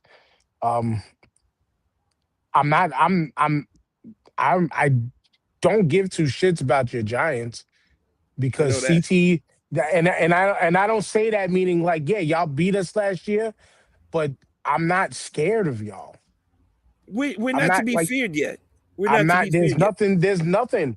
CTE Scatterable is going to eventually realize that shit is real. Jackson Dart is going to still do a lot of running. He's that dude though. That dude is going to have to figure out how to remain that dude, but we'll figure it. Um, We'll see. I'm not. I just, you know what? Allegedly we're losing a lot of pieces here and there, but we've already had the depth in our bench that we can lose. And then I think we just kind of I got to check out some more of the names that we drafted, but we drafted one of, if not the Bolitnikov winner. That means you're the best receiver in the nation. We Right. just drafted that. We just drafted a bunch more solid defensive players that we're probably going to get their all at rookie contract rates. I'm not worried. And now to Tyrone's Commanders, like I said, I don't know what they're doing other than putting an arrow through the W. I don't know what they're doing. they don't know, and they don't care. Listen, the NFC East has not changed. It's the same as it was for the past couple of years. Okay, the Eagles are the front runners per se on paper. The Cowboys are good enough that they could possibly win the division or possibly be second to third place. And the Commanders and the Giants are fighting for their lives. And it's still the same thing. This didn't change nothing. It's still the same exact thing because the Commanders didn't really improve. The Giants actually, I believe, have gotten better. And so we're in the same spot. The Cowboys could win the division. The Cowboys could be terrible. The Eagles are the front runners, but they're not exactly scary. We could be terrible too. They're not exactly. That's what I'm saying. They're not exactly scary. So the NFC East is where it's at. It's up for grabs. And Yeah, I had to remind the Giants grabbed it. I had to remind some Giants fans last night that worked for me, right? I had to remind some of them, like, y'all look good right now. Y'all do. Y'all look good on paper. Right. On paper. Right. And if there's anybody who knows about an on paper team, Facts. that 09 dream team, that was the fucking most amazing team on the roster sheet, but it didn't translate. It takes time. So y'all Giants, yeah, y'all are building in the right. Listen, don't get me wrong. We're moving in the right direction. Right. That's what it's about. Right. We definitely should win more games than we did last year. Absolutely. Absolutely. And now Dart's got a full season or like half a quarter, 3/4 of the season under his belt. And now, this is a regime change and more discipline is going to be demanded of this team than ever has been in a long, long time. And the Giants seem to work well when the coach is old school. For some reason, the old school works for that organization. So we'll see. Like you said, Dan, we'll see. You can't say anything until kickoff, right? But yeah, Tyrone, like you were saying, the only thing you can ask for is be trending in the right direction, and that's what we're doing right now. We're building a foundation to go in the right direction, and that's what. Did we get a couple of fluky wins? Yes. Did we lose games we should have won? Absolutely. Yes. Absolutely. We should have won at least 8 games last year, minimum, with the amount of games we lost. And Harbaugh is here to stop that bleeding. We're not going to give up 30-point fourth quarters ever again. You know what I'm saying? We'll see. We shall see. We shall see. We'll see. But yeah, I mean, that's all you want. You want to see your team progress. Listen, Washington had a bad year last year, but they can turn it around, Tyrone. It's not like they can't turn it around. But this is what I'm saying. The whole entire NFC East looks good on paper. The whole division looks good on paper. You look at the Cowboys roster, the Cowboys look good on paper. Eagles look good on paper. Giants. We're trying to talk about your skin Manders, and you keep bringing up your Cowboys. The Giants, I mean, the Commanders look good on. I'm bringing up the whole NFC East. They all look good on paper. So that's what I'm saying. Like, yeah, the Commanders could win the division. The Commanders could be last place in the division. It's that deep. It's that easy. Yeah. And that's what every team. Yeah. We know that, but I think you know what it for me is. You don't talk enough about your Commanders. You talk more about your Cowboys than you're the Commanders. Am I wrong, TJ? Am I wrong, TJ? Here's the thing. Here's the thing. The Cowboys are America's team. The Cowboys make the headlines. The Commanders don't have no headlines. The Cowboys. I'm a guy that talks shit. I'm There's sorry. nothing to talk about the Commanders. That run you had 2 years ago, Jalen Daniels was Right. Everybody was talking about him. I'm talking about last season. What did I have to say about the Commanders last year? You were shitting on him, hard body. There was nothing to say, dude. There was nothing to say. Cowboys win, lose, or draw. Make the media, make the news, make everything. Jerry Jones is always saying something. Yes. Cowboy players are always saying something. Something's always going on in Dallas. So yeah, I talk about the Cowboys. And you know why that is? Jerry Jones. Right, Jerry Jones.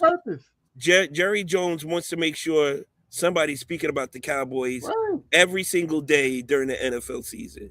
You're right. Me, it's the entire media. Cowboys make every sports center and every single sports media show every week, win, lose, or draw. They make those shows. So it ain't and they can be terrible. They can be terrible. That the Cowboys make the headlines and I got to speak on them. I don't have nothing to say. That's the thing. They make the headlines. Nah, fuck that. They make the headlines. Let them speak about them. There's other shit to talk about. That's not how it works, dog. No, that's not how you work. Yeah, I'm talking about me. Who we talking about, TJ? Me. Facts. He's keeping up with the Joneses content. Nigga, just bring people into your world. Look. If I'm going to talk football, I'm going to talk about teams that are winning. Maybe the Chiefs, maybe the Bills, maybe the Rams, Eagles, teams like that. And I don't know if Kansas City's going to ever get back to the Super Bowl. I'm just saying, after we talk about the top tier teams, the next team to speak on is the Dallas Cowboys. I will never on this program. I will never speak about the Cowboys, and Dan knows this. Right now. It's like that. No, but that's the thing. No, we're not talking about them right now. We are. The point I know that only you talked about them because the point is this that just shows me your level of fandom in your team. What you mean? It's low. My team don't have nothing to talk about. It's low. So I'm supposed to come on here and I'm supposed to go, oh, the Commanders lost yesterday. They only scored 8 points. Like, why would I be enthusiastic to talk about that bullshit? Don't we talk about that bullshit when the Knicks lose? We talk about that shit when the Giants lose. We talk about it when the Giants lose. We talk about it when the Eagles lose. Y'all only talk about when the Knicks lose because I tease y'all about it. I come on here and I point it out. No, that's bullshit, bro. That is bullshit, and you know it. That is bullshit, you know it. We are not ESPN. We don't have to talk about Dallas. We call a spade when we see it, Ty. Listen, I'm the type of person that look like y'all like to do that. Y'all want to come on here and talk about mediocrity and losing and being bummy. I don't. So I'm trying to avoid it. When Washington gets beat bad, I don't want y'all to even bring it up. I'm trying to do this here. When the Lakers lose, I'm like, I'll take Kobe ass down. I don't want y'all to get this Kobe to remind y'all that the Lakers lost. Like, I'm not that dude that's gonna come on here and talk about my team when they fucked up. No, I don't want to do that. I don't. You are a front runner, Ty. You are a front runner. Fair weather. I run up front. And it's nice out, and it's nice outside today too. Fair weather fan. I'm not a fair weather fan. I'm still a fan inside, but y'all won't see it on the outside. Ty, leave the podcast. These goddamn Redskins. Right. I don't say it on them. Everybody know I'm still a fan, but I'm not promoting mediocrity though. If they losing, you promote a fucking blood rival in the Dallas Cowboys. Because they're not my team. Fucking crazy. But you promote them crazy. That's one of the blood rivals in the division. Cowboys Skin Manders. And you would rather promote the Cowboys. They make No the shit. headlines for more bad than they make for good. And that's what I'm talking about. They ain't my team. That's Jerry Jones, though. It's Jerry. It's There's a all good Jerry. topic. Cowboys are a It's great not a good topic. topic. They It's not a good are. topic. They're not. They are, dude. They're You not. just talked about. You just They're talked not. about. This is a You team just talked. that's been to a Super Bowl or won a Super Bowl in 25 years. And yet they And make didn't the he- headlines What I'm every talking about. show, every TJ, year, and bro. didn't he just talk about not talking about mediocrity? Yes. They're the For kings my of team. mediocrity. For my team, not the Cowboys. I love to talk about the mediocrity of the Cowboys. Just I like I love love to to talk talk- about I the mean- mediocrity of the Knicks.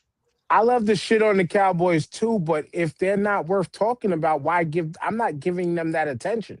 They're worth talking about, bro. They are. Just because you don't like it, don't mean that they ain't worth talking about. They're worth Why are talking we about. talking about all media. mediocrity of the damn Cowboys, bro? Why? Because it's fun to. Because everybody hates them so much that they're talking about the mediocrity of the Cowboys. Listen, we don't talk about the mediocriity of the Jets Point or is the Browns. We You're can't not because the Jets wrong. are so bad. There's nothing else to talk about. But we don't You're care not. about. Listen. We all love the shit on the good Cowboys. Anything. You're not wrong. You're not wrong. But here on this platform, when we have 3/4 of the NFC East here, good or bad, I speak about my Eagles. Yeah. Good or bad, TJ, and Jamal will still talk their Giants. Yeah. Good or bad, you never talk about your Commanders. And he won't. I will when they good, not But when they you bad. will I talk definitely will. more He about already said it. He already said it. talk more about the Cowboys. Yeah. But the you don't Cowboys talk are just about as bad your as the Commanders. Commanders. I'm not putting what the part y'all don't understand is if my team is losing, I'm not putting it out there. I'm So not why are you talking about the Cowboys if they're losing? because they're good to talk about. They're bad. They're not my team. I don't like them. I talk about the Eagles when they lose too. I talk about the Knicks when they lose too. I talk about the Sixers when they lose too. But if my team is losing, I'm telling you, I don't want to hear it. I don't want to bring it up. I don't want to take accountability.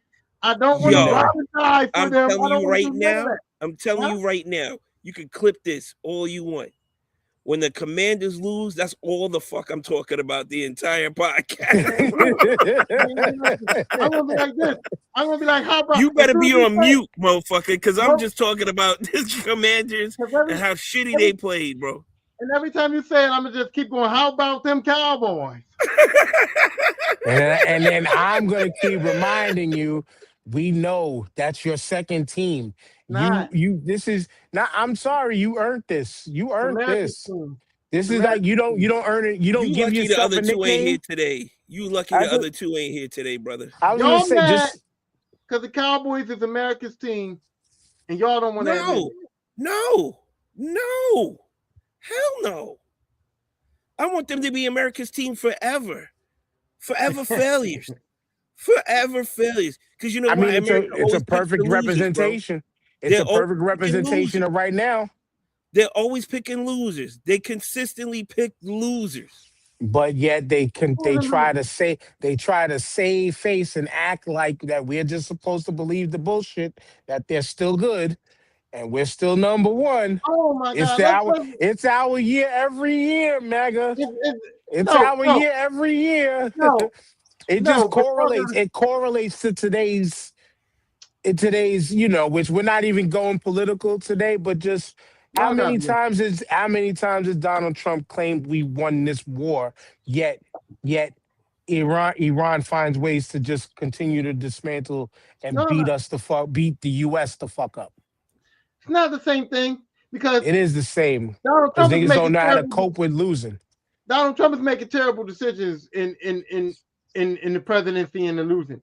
The And Cowboys Jerry aren't making Jones terrible- is making terrible decisions as He's the not. fucking Cowboys owner. He's not making Niggas- terrible decisions. Both these Tony niggas Romo got wasn't a terrible dementia decision. and they need to stop. But y'all Dak keep Prescott, go ahead, keep Dak caping for Prescott- your second team. Go ahead. Dak Prescott wasn't a terrible decision.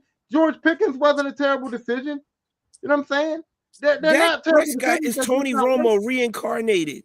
That's all he is. Tony I Romo was don't. good. Yeah.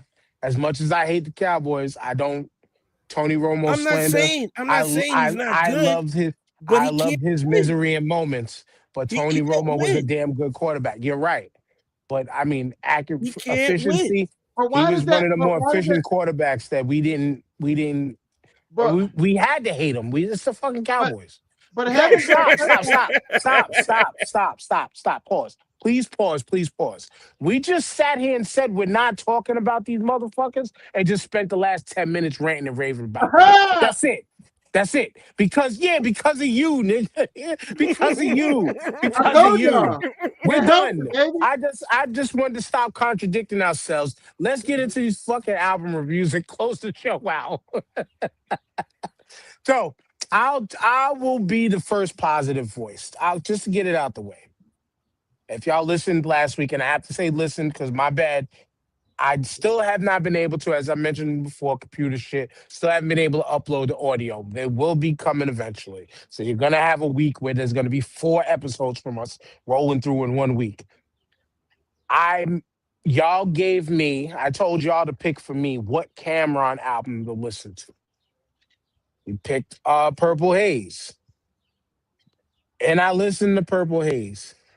And I was just like, okay, like I'm not gonna sit here. I can't consciously sit here and say that this is whack or terrible. I can't. I couldn't. I could not do it. I couldn't do it. But what I did say is, damn it, how many drugs can one person sell on every song? There was no outside of the hooks, there was no like variations in like lyrics. Every song lyrically sounded the fucking same. Outside of the hooks and the beats, every song sounded the same. Joel Santana's appearances would have made you thought that this was the hardest little nigga on the block. Not at all. You know what I'm saying? Uh, I don't know how many times he could say uh, Jimmy from 5H, Jimmy from 5H, but that made me then go into recent Cam and Jimmy beef over the last like year or two and talking about like you was just a nigga that we used to just go to your grandmom's apartment and just kick it because you would say that you had to open apartment. Jimmy from 5H. Oh shit. Now I understand a little further. Yep. He had a little, he had a little half a bar or two here and there on the joint. The only songs I actually didn't mind or I've realized I've grown to have a little bit of a liking to was the about 3 songs that everybody heard.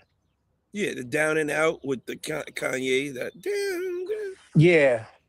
Yeah, and then a couple others. Like the one is "Is You Sucking or Not?" That joint. Yeah. That was because I remember but all in all, like my real final review on it is just like I understood why it popped at that time because that's how even in that era, I was the person who was calling out the people who was just like, yo, y'all just like this simple, stupid ABCD rap. It was just a matter of who made it sound fly. And that was it. And it was like, I understand why people liked it. I understood why people liked it. But then when I look at the people who did like it and didn't like it, and then listen to the names of people that they would mention, I'm like, okay, I understand further. You don't give a shit about the lyrics. It was just about the beat and how the hook made you feel, and then everything else was whatever. And yeah, I didn't hate it, but I didn't love it. I didn't like it, but I didn't hate it. And I think not hating it is more important than not liking it. What it really just boiled down to was, for me, that album just wasn't for me. It just wasn't for me. And that's it. Fair. It was, and that was the most fair assessment. Would I play it again? I would give it another attempt to maybe see, all right, let me listen a little, you know, you got to listen a little deeper each and every time. Maybe there's something that I missed. It was too simple to really miss anything, but maybe there might be something that I missed. You understand what I'm saying? It's not like, and I got to say it like this, and then whoever wants it next can go. But it's not like a Doom song where you can listen to one song from Doom 5, 6 times.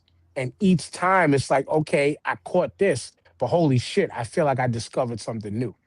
Yep. And then the other shit comes past. And then it's like, oh shit, I remember 1, 2, and 3, but oh, yo, this is what the fuck he was talking about?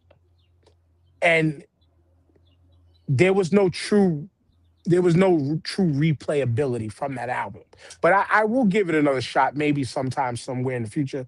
But there was there's no replayability to it. It was one of those, you had to be of a certain age in that moment at that time to be like you loved it or not. That's the best way I can explain that. From me. But I don't shit on it. I'm not gonna shit on it. And I will not no longer shit on anybody who likes Cam or is a hardcore fan of Cam. I can't do that no more, because the one thing I've never said was Cam is a whack rapper. He's not. He's At all. not. He just was not a rapper for me. Okay. Tyrone? Want me to go, Ty? You want to go Harlem World? So with the Cam thing, I said it in the chat. In the crib, Cam wasn't on. In the crib, I didn't rock that Purple Haze album. But when I went outside during that time and I got in my car, yeah, that was on. Okay. And I don't know half the shit he was saying, and I did not care, because those beats in the car when you riding around with Production the boys, was top notch. The production was top notch. Was running the world. And so pause that for a second, because I will not sit here and say that beat making was top notch. Now this is revisionist. At the time, Heat Makers sounded revolutionary, but I can compare slightly, and I'm gonna keep it in the same camp. The beats on Diplomatic Immunity were far better than what was on this. Listen. And I gotta even say the beat making was the same, because it was like grab a sample and it was heavy punching of the same loop punching. And like Tyrone, I've made beats before to hear and listen to that. I know what you're saying. No, I know that's not what you're saying. I'm just saying to you, you know what I'm saying? Like that era was like, I get it, but listening to it now, like even those beats weren't like, I understand they fit what they were doing, but I was going back and like, yo, people was really going nuts for these things. Absolutely. Yeah, that's what I'm just trying to get at. It's like people was really going, and they were heavy in the trucks. It's just to me, it's the fucking nerve. And I'm gonna just say this like this. No, and listen, no, but hear me out.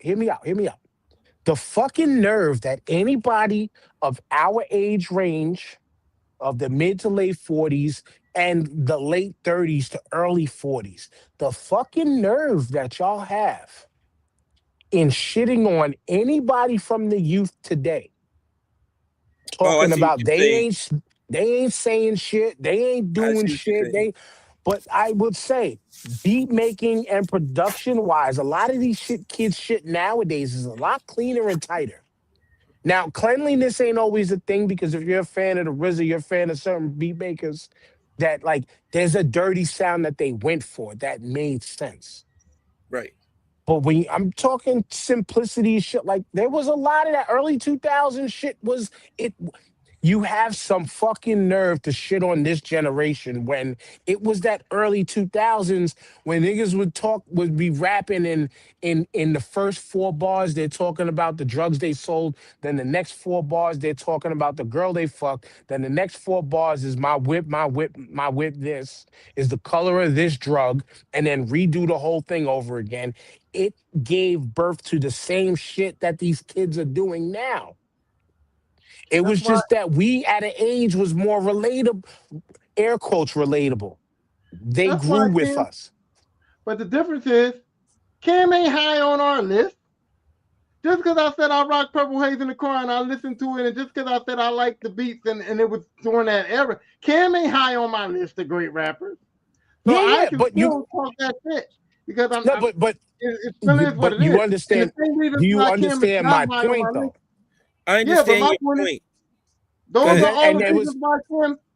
Your points that you made are all the reasons why Cam ain't high on my fucking list because of all those and points. it was never a matter of it was never a matter of being on anybody's list. But I get your point though. I get your point. It was you enjoyed it for what it was, but you never thought he was the greatest. Yeah, No, Right, there's plenty of right, rappers like that. right. I And said it then the and other then if some day. motherfucker comes along and is like panda, panda, panda, panda, panda, panda, panda, panda. You know what I'm saying? but I like that too for what it was. It's I just liked it for what it right. was. Hey, I like Mighty Casey's White Girls song. I got that shit in my iTunes right now. BET Uncut Classic. Y'all know it. White girls flowing through my mind. I love that song. But it was a for the moment thing. It wasn't like like I'm rocking it. I wasn't playing this shit like it was a banger. Or I like I wanna kick it tonight. Oh, I wanna know what that thing smell like. I liked it for the moment. I never thought it was no fucking lyrical, miracle, spiritual, gigantic record. It was a BET Uncut classic. There's been plenty of songs like that we all liked.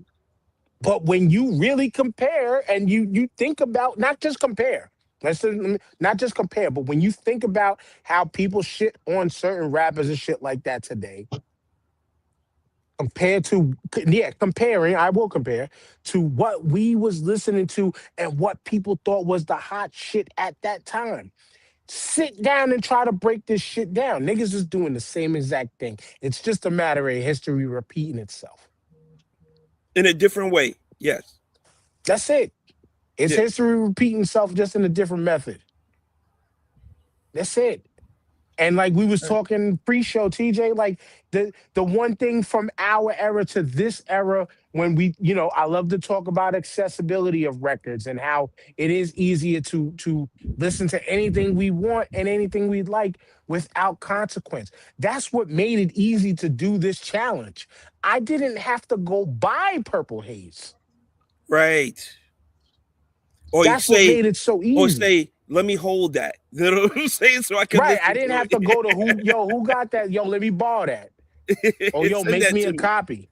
Make me Right. a Send it copy. to me. You know what I'm saying? Nah, it was just okay. I could go here. I don't even have to download it. I'll just stream it once, and then it's like, okay, let it go off on its way, Right back into the and internet. that's it. But we had to take chances in spending our $10 to $20. Yes, sir. And then just like people who burn jerseys, you already spent the money. Now do what you want with it. You either keep it in the collection, or as we call it, it becomes a road coaster. Throw that bitch right out the window. This shit sucks. Yep. But Yep, Tyrone, you're right. Mace, Harlem World.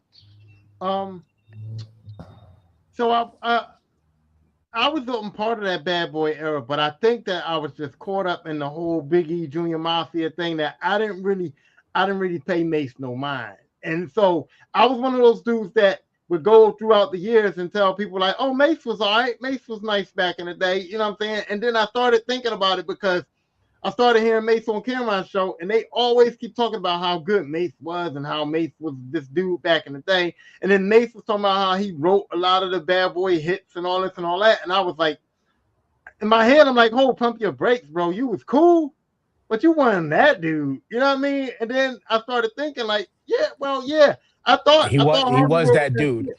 I wasn't a fan, but he was that dude back then. Yeah, he was. Yeah, when? Where? Now? So, Because I went. so a Because little history, Ty. Like when Mace first came out with Cameron with that Children of the Corn shit. You know what I'm Right. saying? Mace was nasty. When he got with Puff, he changed up. He did a 180. He changed up his whole shit because that wasn't going to sell. You understand Right. what I'm saying? Murder Mace was not going to sell. Mm-hmm. Harlem World Mace has got him all the cake. Yeah. Right. And so that's why I wanted to go revisit that. And when I tell you that I don't know now in my lifetime that I've heard a hip hop rap album in its entirety that I hate more than Harlem World. Oh no. No, I'll no, leave that for no. me later. No, I'll leave that for me later. Harlem World was terrible. The beats weren't that. The production wasn't that good. All the production sound like old 70s songs or like stolen old 80s songs tracks that were like supposed to be like love songs or something. I don't know. So there was no beats for me to like bang out to, and then all of the lyrics were just like pedestrian bullshit ass lyrics. And then I thought about Mace's voice was like, for lack of a better word, like he was Monotone. a transgender or something. Like he was Monotone. like a he she. Like like I'm just saying I can't, like he didn't know, like he was in between a man and a woman. You know what I mean? Like some kind of weird sound.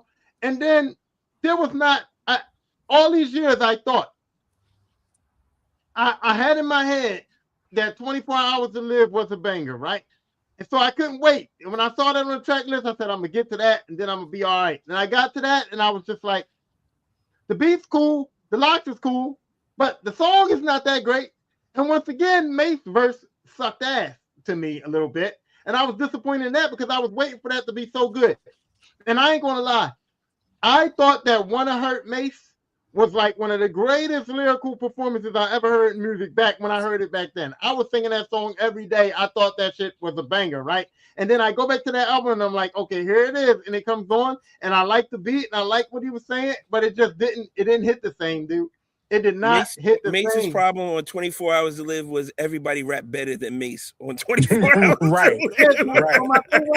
So now I'm going through that album, and even the songs that I thought were going to be the saving graces, even the songs that I remembered in my head word for word that I thought were the bangers, ended up fucking letting me down. So there's no saving grace for that album. And then I went to the double up, and the same exact thing happened. The same. Oh, you was going for extra credit on the homework. I just was like, did he get better? He said there has to be better. Yeah, I thought, but I was wrong. And so I cannot believe, I'm almost embarrassed for ever mentioning Mace ever in the history of my life. Anybody who, and I feel like I want to turn my hip hop card in. Like I want to take my hip hop card and just turn it in and be banned from rap for like 2 years because of what I just did. Something you just mentioned though about that album was something that I forgot to mention about Cam's album was the soul sample loops. Yeah. That was on the Purple Haze joint. Like those loops were done so rough. And it was a style that even thinking in that era. This should have been just reserved for Ghostface and Ghostface alone. Because he mastered it. I understood people trying to do it, but the people who even looped them samples, them loops was just too rough. It wasn't it. But the raps just wasn't, his raps and his style and the voice wasn't working with the soul sample styles that he tried. But that, again, just for me. Just for me.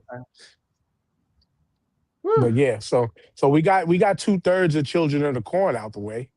So Tyrone will never do that again, right? No. I'm gonna tell Tyrone to hold my beer.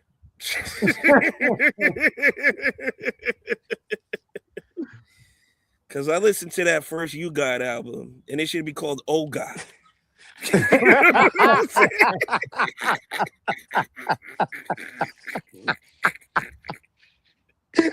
Oh God. Let me tell you something. You want to talk about this dude fucked up my week, okay? He fucked up my week, bro. I listened to this on a Monday morning because I had to go into work. And I was like, let me listen to this on the train ride, and this will get my day going. It's the longest Monday ever, bro. This was sad. This was beyond sad. This was terrible. I don't like shitting on nobody like this because, you know, they've done something that I'll never do. You know what I mean? Like, but God damn, you got somebody had to be like, what the fuck is you thinking about in the studio? They let this man have free will. And that's something you should never do with somebody who lacks as much talent as this man right here. The words and I don't opinions even understand it. expressed are those of the individuals and only the individuals. No. Listen to me, man. Like, I understand he's a member of one of the greatest groups of all time. And, you know, every group has a weak link, but this goes beyond weak links. This is absurd. From the intro of the album to the very end was just pure hot sewage. Damn, I wouldn't go that far. It was landfill material, Dan. It was landfill material, bro. It is Staten Island, and we did have the dope. I think I got to track 4. I think that's as far as I got. I got to track 4, and I was just like, bro, you know what, TJ? This is TJ's homework, not mine. Now, I told y'all I listened back to it too because I will go revisit the You God's first album because on that album it was beats that I actually highly enjoyed. But when you sit there and try to break down what he's saying lyrically, bro, it was the like, man nigga, rapped what the fuck? one flow the entire album. All right, whether he didn't try to catch the beat, speed up to it, whatever. He had guest appearances on there that were phenomenal, and they just made that song and the beat sound way better than whenever he grabbed the mic and got back on it. It made They did a lot of heavy. sense. They did a lot of heavy lifting. Lifting, Dan. I don't even know. I don't know if you can call that lifting, bro. It's just like they kept the track afloat. Okay, my bad. These niggas were Viltrumites. he was a regular citizen. You know what I'm saying? Hey, yo, damn. God damn it. God damn it. Damn. Viltrumites versus the common man, bro. It was that bad, bro. It was the only thing bad. I was able to say about that on the re-listen was like, again, lyrically, it was like, nigga, what the fuck was he? What were you trying to convey? But then when you try to piece together, the man was in his own lyrics, head. Like, yeah, it was like he was trying to write scenes. That's the best way I was able to explain it. But it was like he was trying to explain like a scene. But then So sometimes the scene didn't make no sense. For the abyss. That's right. What he was trying to talk to darkness.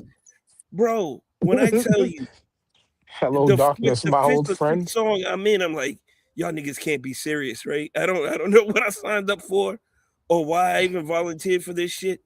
But yo, and I'm trying to give this man some clarity, some doubt, something to make me believe that he's gonna be all right. And there was nothing. Well, absolutely. You know how they got like at least a bar or a verse in there. You'd be like, you know what? He really held his own on that one. No, he didn't hold nothing. Other MCs made a big mistake. Now you nothing. want it fried or baked. Nothing. At this point, I don't even know how this album even came to be pressed. No, there's 4 of them, ain't it though? I mean, he's got 4 joints, right? He got 6 joints, B. But Oh, my. like I did describe to y'all, I will say the other albums, like I went to his last album, Venom. The lyrics made sense. Was it simple Simon rhyming? Yes. But it was like a breath of fresh air compared to what the fuck was he trying to say on Golden Arms Redemption. And I personally still like, because Golden Arms Redemption was, to me, late, it was 1999. It was that era where you can kind of be like, all right, I like this for the beat. And a lot of his beats was, Damn, let me ask again, you a lot something. of his beats could have What is been he asking destroyed by other redemption people. for? Because he's not getting any redemption here. I don't know. What? I don't know. Maybe What- redemption at like the redeeming bottles and cans. I don't know. What? It must be What? that. Because Redemption Center. Here's what I was thinking, right? So when you listen to the Wu-Tang Clan, right, and then you hear like, okay, Method Man's making a solo album, okay, Old Dirty Bastard's making a solo album, Ghostface making a solo album. You always said, okay, they all could probably make decent solo albums, except you guys. Like, he was the only person in the crew that I was like, he can't make no solo album. You know what I mean? Like, he's cool for what he does, but I never thought that dude was going to be a solo artist in the first place. So for me to even find out he had an album, a solo album, was like strange, because it was like, who was the person that that green lighted this? Who was the person that That's what I'm listened saying, to you Ty. guys as part of the That's what I'm Wu-Tang saying. and said, this dude can make an album by himself? Like, I never thought that anyway. I thought he was just he like, needed a purple tape. Like, he needed assistance. Like, he needed to jump Yeah. on with somebody with actual skills to raise his level of rhyming or something like that. and like, I Or said to at y'all, least give him a general direction on what to do. We're going to follow this path all the way through, and we're going to make it work. There was no guidance he on this needed a album. street life. He needed a street life, even though Meth didn't need street life. He was kind of putting him in position. Get but he Master needed a Killer to street jump life. in there with him and let him do an album together or something like that. Like, he But- needs help, but do you think? and a lot of help. You know what I'm saying? Not a little bit, a lot. Where, Even if somebody, like, you could tell he wrote his own shit and nobody was helping him in there and be like, yo, no, maybe you should say this, or maybe you should say that, No. or I would put it like this. There was none of that. no, there was none of I imagine that there was a situation where, you know, the Wu-Tang Clan was like, yo, we doing solo album, we doing solo projects, and you guys came in the studio one day and was like, I'd like to do one. And I'm pretty sure that all those people that you're talking about that could have helped them was just like, you know what? No, man, we're gonna leave, we're gonna let you stay in the group, but don't do shit else. And he said, you know what, fuck y'all. And he took his But ball this- and went home and did it anyway. I think that's what happened. I think he was told no, not to do it. Because you wouldn't think that nobody wouldn't help him. So I think that he was told no. He just didn't no, ask for dude. help. Well, he got definitely well, didn't ask for help. lyrical No, help, do it. no, but he had RZA beats, he had beats from Deck, he had beats from a lot of people. Though Yeah. he had that kind of help. But He like stole y'all gotta understand though. He told him, John. If you was listening to Wu level stuff back then of that era, Yeah. Sons of Man was rapping kind of like that, but made more sense in certain songs. He Killer was better Army. though, Dan. Killer Army was rapping like that in some ways, and was in some respects was lyrics was still made more sense in certain The cases. Wu conglomerates, all their affiliates. I understand that. I understand. And I'm not, it's not like I'm going to be like checking for them dudes either, but those were at least you can listen to them shits. Like Ty said, after the fourth or fifth song, and you're like, come on, God. Yeah. Come on. I'll tell you what Like, happened. are we going to continue down this road? Like, come on, B. Like, He found and I'm not some trying to RZA, shit on the dude, but like, Jesus Christ, man. he found some RZA and Deck beats. He went in and recorded over them. He brought them back, and it was like, yo, that's fucked up. Why you still the beats? And RZA and Deck was probably just like, yo, listen, just let them have No. shit. Get 'em out No. of here. They wanted their Just let 'em producer have it. credits and say, hey, we can make beats. We know how to produce a tight beat. And when you know what, Listen. listening to a review like this is crazy too. Was like not crazy, but it's like it's interesting because like I go back to like hearing some of these guys talk about each other growing up back in the day, Park Hill and shit like that. And You God was one of the first ones out of all of them that was rapping. And some of them was just like, yo, I want to, I'm trying to do what he doing. And you don't think somebody said, yo, I could do better than that? I'm sure. Well, yeah, of course. But then it's also leads to the curiosity of, yo, but what was he sounding like then? I know he wasn't sounding like this. Right. You know what I'm saying? He was worse. Because you get better. I don't know what you say. When you rap, you get better. And especially when you get around good rappers, you get better. So so what we got on Golden Orange Redemption was probably like his best work at that time. That's crazy. No, it had to be. That is crazy. It's a perspective to have, but I will say his later albums were better. I know it's a chore to listen to, but I will say if you get into some of them, it might be like, you know what? This is the real redemption. This is the real redemption. Dan, you're trying to give my man a pass too a little bit by saying okay, what was he talking about? But he don't even get that pass because there was a lot of things Old Dirty Bastard said that I didn't know what the fuck that man was talking about. 100%. Supreme Clientele. I don't know what Ghostface is talking about. Still enjoy Tyrone. Which Tyrone? I'm glad you said that because what was I saying in the group chat? If you do a little bit of revisionist history on most of these cats, well, actually not most of them. No, specifically Raekwon, Ghostface said himself. He said, I didn't know what I was saying on them shits. He was just saying anything, but we fucking was out here saying that was his best album. We were saying that shit. We were saying that this was his best album. But nah, to me, Fishscale was his best album, in my opinion. Shout out to Lou. He said, I've been listening to Wu for 35 years and still catch lines to this day. True indeed. He didn't listen to you guys' album. He didn't catch shit from that, but a headache. You know what I'm saying? There was times where there was joints where Raekwon made zero to no fucking sense. Not one joint though? But it sounded fly. That was the excuse that I used to get from that era, from that late 90s to the early 2000s, where it leads to the Cam album and shit like that. But it sounded fly shit. And I wasn't personally, there was certain things that got away with that for me, but not everything. And here's the issue, right? They made it sound fly, right? They did what they needed to do to make it sound fly. You guy didn't change his style or flow for nothing. He just kept the same monotone flow. He didn't try to ride the beat. He didn't try to ride the track. He didn't try to make sense. He didn't try to do anything. All he did was, oh, she rubbed my hair in the with the oils, and I slipped in a bar of soap and shit. What the fuck are you talking about? I'm not caping for the album. I just will say that the album beats was fire. So lyrically, it didn't make no fucking sense. You didn't have one joint that you was like, all right, I could have zero.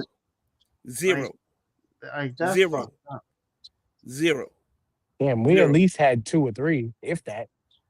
No, Tyrone didn't mention any. No, Mace didn't. He had 3 that I thought was Chones back in the day, but I think that's why I said I'm handing in my card for even thinking that they was even good. Zero. And I was just genuinely disappointed because I didn't, you go in with expectations, right? And you don't want to expect to hear the worst of the worst. So I'm like, there's got to be at least one joint on here.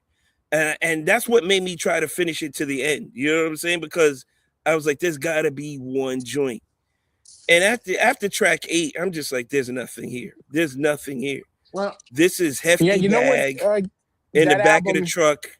You know what I'm saying? Today's garbage. That album didn't really have like a song though. When you think about it, you know what I'm saying? It was just beats and raps, and that was it. Was the raps good? No, but it was just beats and raps. There was no like song that you can go to and be like, yeah, Okay, that's a song. Yeah. You know what I'm saying? He didn't really Listen. have that on there. I know. People shit on Group Home all the time about them, wasting Premier beats, but at least they had joints you could listen to and be like, you know what? They had a couple of classic joints. There's nothing here. The bag is empty. You Right. understand what I'm saying? It Right. is empty. But Well, group home, I don't view the same because that whole at least, Living Proof album was fire. Every bit of it. well, Every bit of it. look, TJ though, at least you got wasn't out there. Like I'm trying to figure out what was the mindset of people. Like I know we have a Drake now, you know what I'm saying, and I know certain artists get over it or whatever the case may be. But after listening to Honorable, I'm trying to figure out what was the mindset of not just me, but like everybody back then. Because like I said, Bad Boy was it. Like it was Bad Boy for life. Like Mace was out there and people was talking about it, and I just went back to go like, what were we thinking? Like were we all just too high? But that was the era though. Fuck. Like Dan, it goes back to what Dan was saying. It was at a time and an era where that shit was it is what it is. And Puffy sold the fuck out of it, bro. Oh, Right. man. People loved, and people hated me when I used to say it. People loved Simple Stupid back then. It was like the best analogy that I kind of came up with thinking about this was like this rap is just like professional wrestling in some sort of a way. And I put it in the frame of mind like this. And this is a great way to bring full circle the start of the show to now, right? So I said, when you think about wrestling, right? Let's take, for instance, you mentioned Rob Van Dam earlier, right? But then you think of Terry Bollea, right? Rob Van Dam can wrestle his fucking ass off. True indeed. Rob Van Dam's wrestling can put butts in seats. Rob Van Dam in WWF was the whole effing show. Mr. Monday Night, all of that stuff. He was all of that even in ECW, right? Yep. He was a guy that you wanted to see be at the top of a company for years and years to come. Absolutely. Rob Van Dam is the lyrical miracle assassin that we love to listen to. But then you got a Terry Bollea who doesn't wrestle as good, but has the style, flair, and the marketability in comparison to the shiny suit era. The people who we thought, like Tyrone is saying now, how was Mace at the top of the card like that? And what? Well, because he had the right marketing team behind him. He had the ability, but it wasn't the best. But he had the right stuff behind him, the right machine behind him to bring him to here. No marketing team in the world could help you guys, bro. That's. But his analogy is a little bit off because Rob Van Dam to Hulk Hogan is like Jay-Z to Nas. You know what I'm saying? It's not like you guys. No. Listen, you didn't listen. No. You didn't No, listen. yes, You didn't listen. Yes, it is. Stop Yes, it. You didn't listen. No, You it didn't is. listen. It It is. is not even close. It is close. That's Terry where I'm going. Bollea will never be on the level of a Nas or Jay-Z ever. He No, is in Terry wrestling, Bollea he was the Nas and Jay-Z. Yes, he was the. But what I'm saying is Rob Van Dam is If Terry the Bollea black. is Jay-Z, Rob Van Dam is not. Listen. No, Rob Van Dam is no. Listen, Rob Van Dam is the Black Thought. Rob Van Dam is Pharoah Monch. the Pharoah Monch. Yes, he's those guys like that rapidy rap wise can out rapidy rap your favorite rapper that's even at the top. Right. But they don't put him there because why? Rob Van Dam in this analogy. Rob Van Dam is Andre 3000. Because he's your Common. He's your Most Def. He's your quote unquote. No, them niggas that had it like that. Yes. They had it like that, but was never at the top of the card in rap. But those guys were still able to make it and transition into other shit. But in rap, you thought that these guys would be or should be in the positions that Jay-Z and Nas and all of these guys that were up there, But, that some of them didn't deserve it. well, I Some don't of them know. on that kind of level. Rob Van That's what Dam I to mean me, by that.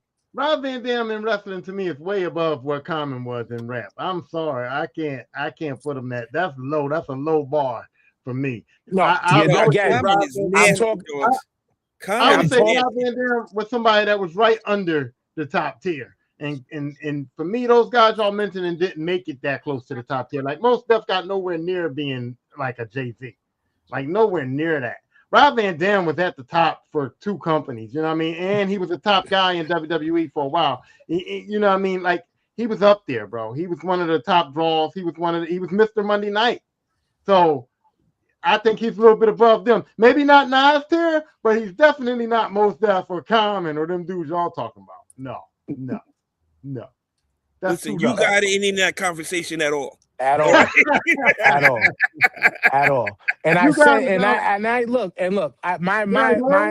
my analogy is more. I could have flipped it to any wrestler. Like I could have said, Kurt Hennig. What did the WWF do with him when he should have been somebody who is at the top of the card? You know, like that's what I'm talking about and saying like Rob Van Dam was there. Like Rob Van Dam, okay, better analogy for you since you got really specific on Rob Van Dam. Rob Van Dam was a clue tape rapper. He was that underground that was like just under the surface of the mainstream, but eventually made the mainstream. Right. But I'm talking to people like again, I'm talking like TJ said, the foul monsters, the shit like the raucous Def Juke type rappers that we wanted to see at the top. That's why I use the Rob Van Dam because he came from the underground of ECW. And yes, he was the top of that there. But we felt like, yes, he was a WWE champion, WWF champion for a day before Vince stripped the title from him because the nigga went and got that a was fucking fucked up, ticket. too. He got a fucking ticket. Him and Sabu driving intoxicated. But you know what I'm saying? But like he should have been still. They seen him as the top, but he should have been somebody who should have been way like up. I said, up there. That's what I mean. That's why I used him because he was that close, like you said, surface, and that I agree with. But like I'm thinking like the Kurt Hennings, you know, the fucking even like Eddie, he made it up high. He didn't sustain for too long, but he was a top of the card dude that they just never. Because Vince was a body guy again. He liked the people of size. And again, did he believe in the Mexicans like that? No. But I'm just saying, the people that should be at the top, the people that we want to talk about at the top of the rap cards. You know what I'm saying? Like we think we believe fucking Fonte and Big Pooh should be people that should be in everybody's vocabulary. Yes. Sky Zoo should be in everybody's vocabulary. Shit like that's what I'm talking about. That's the comparison to and there's many of and you guys doesn't come close to none of that shit. None of that. He doesn't. You God is the Barry Horowitz, Iron Mike Sharp. You got he got the ability. He got the ability. But yeah, you're the jobber that just, you might not get no wins, but you're still a star. And that's what I'm saying. But you're still a star. To be that deficient in your craft when you got all these heads around you, like usually when you hang around people like that, it rubs off on you. You know what I'm saying? It rubs off on you, and then you put in the effort. There was no effort. You not realize how bad that sounds. You said it to be that deficient in your craft. It's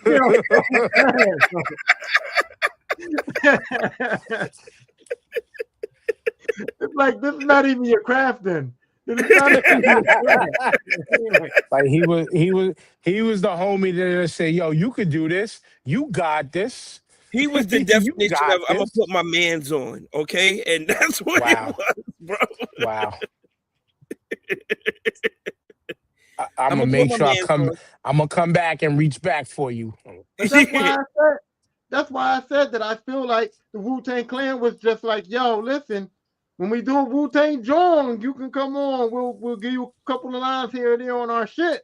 but we ain't participating in nothing else you got going the fuck on, bro. Listen, You know what I mean? Like, it goes back to what we were saying last week. Nobody's gonna see this man by himself, bro. That'll be an empty fucking room, bro. I'm sorry to say it.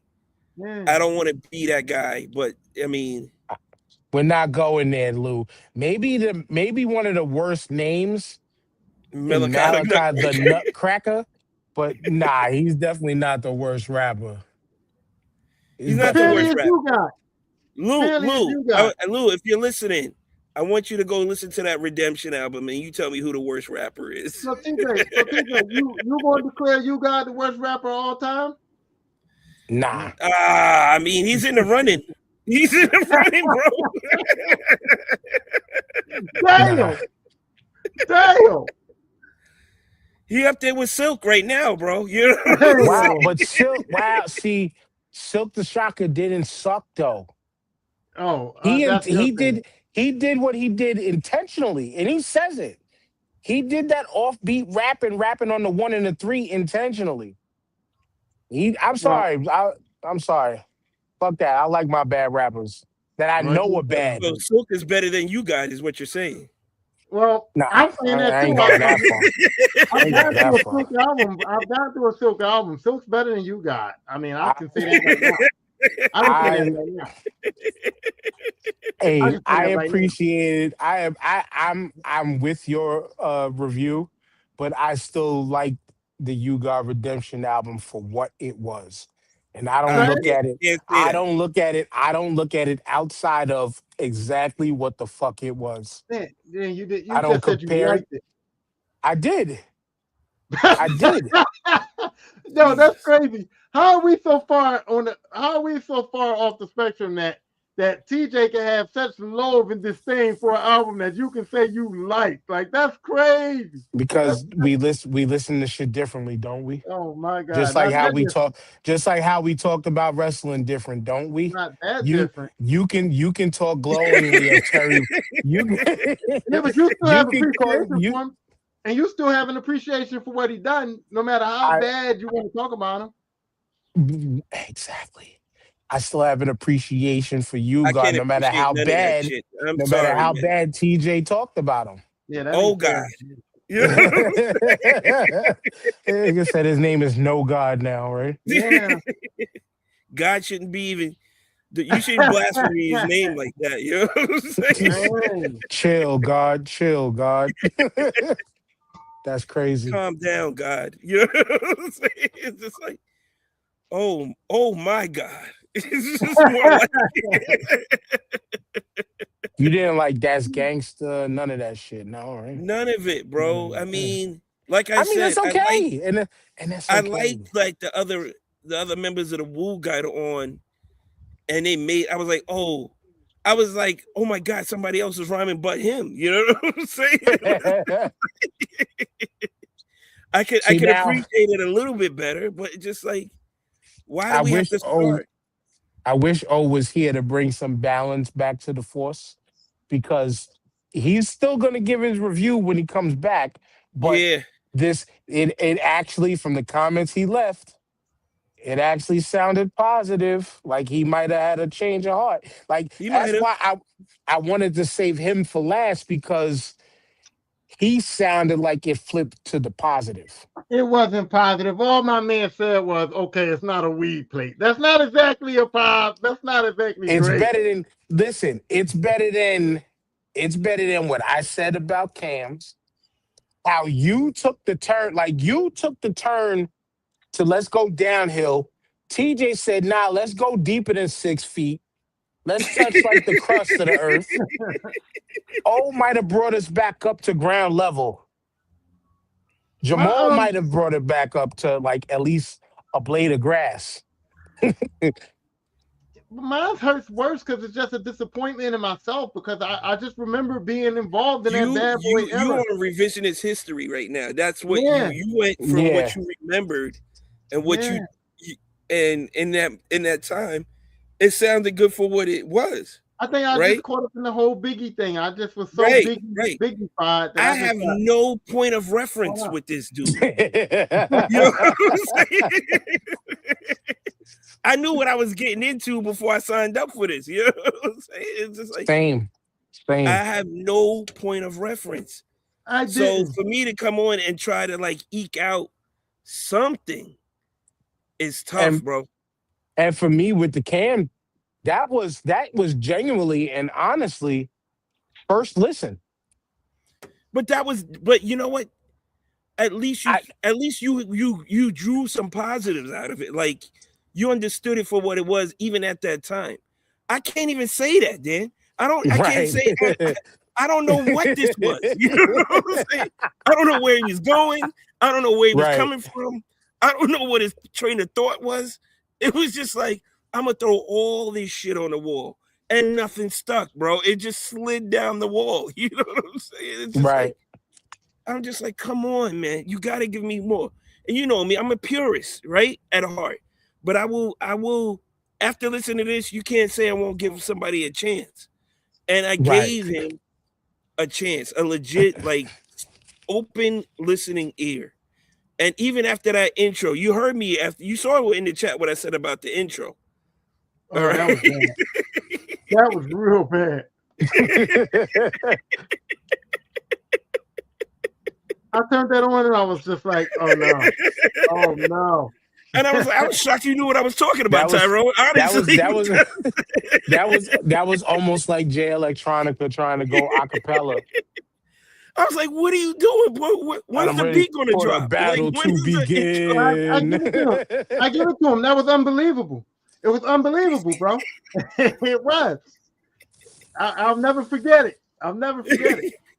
Yeah, it's something etched in my brain where I know the bar is set. You know what I'm saying? The bar is set here. It was almost the flow that he hit. You would have preferred the original soul song, like, oh, now go. Go up, out the door. I was just we like, came here. It was funny. And he didn't even like do his own ad libs like after. It was like, he came here. We came here. Like, he was like, what the? It was just, I just feel bad. You know what? I could give it up again. Hive coming for me for this, but like lyrically is like, all right. The beat once the first beat comes in, and you hear that, and then it's like, okay, something's coming, and immediate shot to the like, what the fuck? And he's like, yeah, I'm gonna touch a nigga, and then I kill a nigga, and then I'm gonna take a shower, and then what are you talking about? See, now I'm gonna listen to that album again. I'm not. No, do laundry later. No. Why would you? No. Tyrone's face was the best. He said, I'd rather sit in silence and watch paint dry, bro. Nope. All right, so here we go. So here it is, because this was fun. I actually enjoyed this. We got to do this. We got to do this again. What's the next one? Oh, y'all know where I stand. So it's like, what could y'all refer to me that you think might be like from all the shit that I've said, I'm not a fan, I'm not a whatever. Y'all know a lot of that shit. What could y'all refer to me? Fabulous's first album. He said I told you he's off limits. No, you gotta do it, bro. No, I told y'all he is off limits. That is a no. No, you know what I will do? I will go revisit Memphis Bleek's first album. Because that was one that I said I did not like but I feel like I might be able to come back and have a change of heart on that one. I told y'all though, Fab is off limits. No. No. I'm gonna give you what I said in the group chat. You got to go back to You God, but hit the Venom album. Oh. Hit the Venom album. Once again, I'm just giving you the fair warning ahead of time. It is very simple, as I said, very simple Simon rhyming. The rhymes are very, very easy, but lyrically, it is a fucking palate cleanse compared to Golden Arms Redemption Listen, because the songs actually make sense. I'm just the songs actually make sense. my head hurts, man. My head hurts. You will do all right with this one. But for Jeez. Tyrone, what do we got for Tyrone? Because he liked everything. I did not. He was like Mikey. I did not Mikey like liked everything. it. But I think that what y'all will get. What I don't like Busta Rhymes, and y'all were adamant about Busta. I don't like Busta Rhymes at all. So maybe I'll take one of his albums and go revisit them. But I'm not a fan of that guy. Tell me a Busta Rhymes album I'm supposed to be a fan of. Any Extinction Level Event album was fire, bro. You know what? We'll give you the newest one. No, definitely no, not. too. I definitely don't want that. No. We gotta give him like the joint where put your hands where my eyes can see type shit. You know what I'm saying? So you want the first one to Coming? Yeah. I don't know. I don't like Busta Rhymes. I'm not a fan of his at all. Yeah. So yeah. I was trying to give you something a little easier that was a lot easier to get on, but you want to go right back to the beginning. You want to start from the beginning with all and start with the Coming. Well, no, I wanted to say something like I wanted to say Genesis, but Genesis is I didn't like that when it first came out, but then it became a quiet taste and became. Let me look something. Oh shit! Here. I actually like this because Jay Dilla is all over the Genesis album. I don't want nothing Busta's doing currently because he's kind of switched up. Like he's not the same. He switched up from what I've known him from before. So I don't want the Coming. I'll give you either the Coming. I'll give you the Flip Mode Squad album. No, I'll give you Extinction Level Event, the first one. When Disaster Strikes. When Disaster Strikes was fire. When Disaster Strikes. Whatever one y'all think is his best. Start with the beginning. Well, his best one. It might be When Disaster Strikes or Anarchy. Nah, I don't. See, I didn't even know he had all these albums that are supposed to be good. I got mad albums, bro. Yeah, I think his most recent one was ELE 2 with Czar with him and MOP was probably his best one. But no, start with the first one. Start with the Coming. All right. I'm gonna start with the Coming. I'm gonna see what y'all hitting for because I don't like dude. I don't know. He don't do nothing for me. Wow. What? You don't like you guy? I don't like Busta Rhymes. What's the difference? They're not even the same category, motherfucker.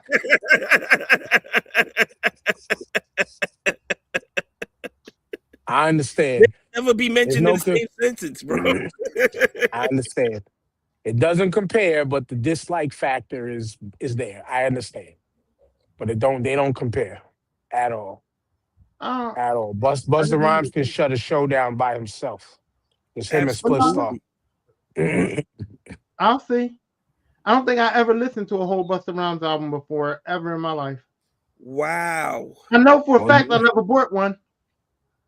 Oh my! You gonna learn today? My brother was here.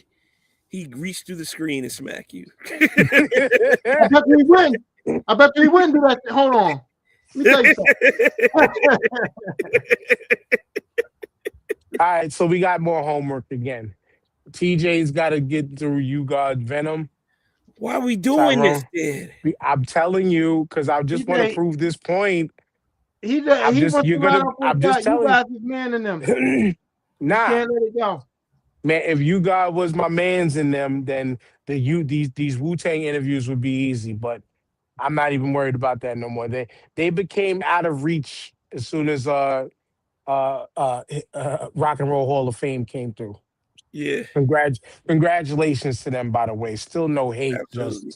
Just again, Capadonna's manager was that comment said everything. My comment on Facebook still stands. Any of you MAGA coons want to come on here and get cooked? Be our guest. Tyrone shook his head. Hell no. No, because I specifically remember an episode where I asked that if I could get Candace Parker to come on our show, which y'all let her, and Candace y'all said Owens. no. I mean, yeah, Candace Candace Owens, not Owens. Candace Parker. Don't I'm just saying disrespect about Miss my Parker Candace like Parker. that. No, the WNBA starting this week, and I'm, you know, I like Miss Parker. But yeah, I Yeah. meant Candace Owens though. She would never Y'all come said on your no. show. No, Y'all said no. we're but also we're too low for her. And yeah, you're right. We did say that at one time. It's like we don't want to Yeah, nothing platform that woman those gotta say, types. bro. We don't want to Right. platform those. But here's the thing. Because TJ knows this all too well. We've watched niggas transform from our group right here.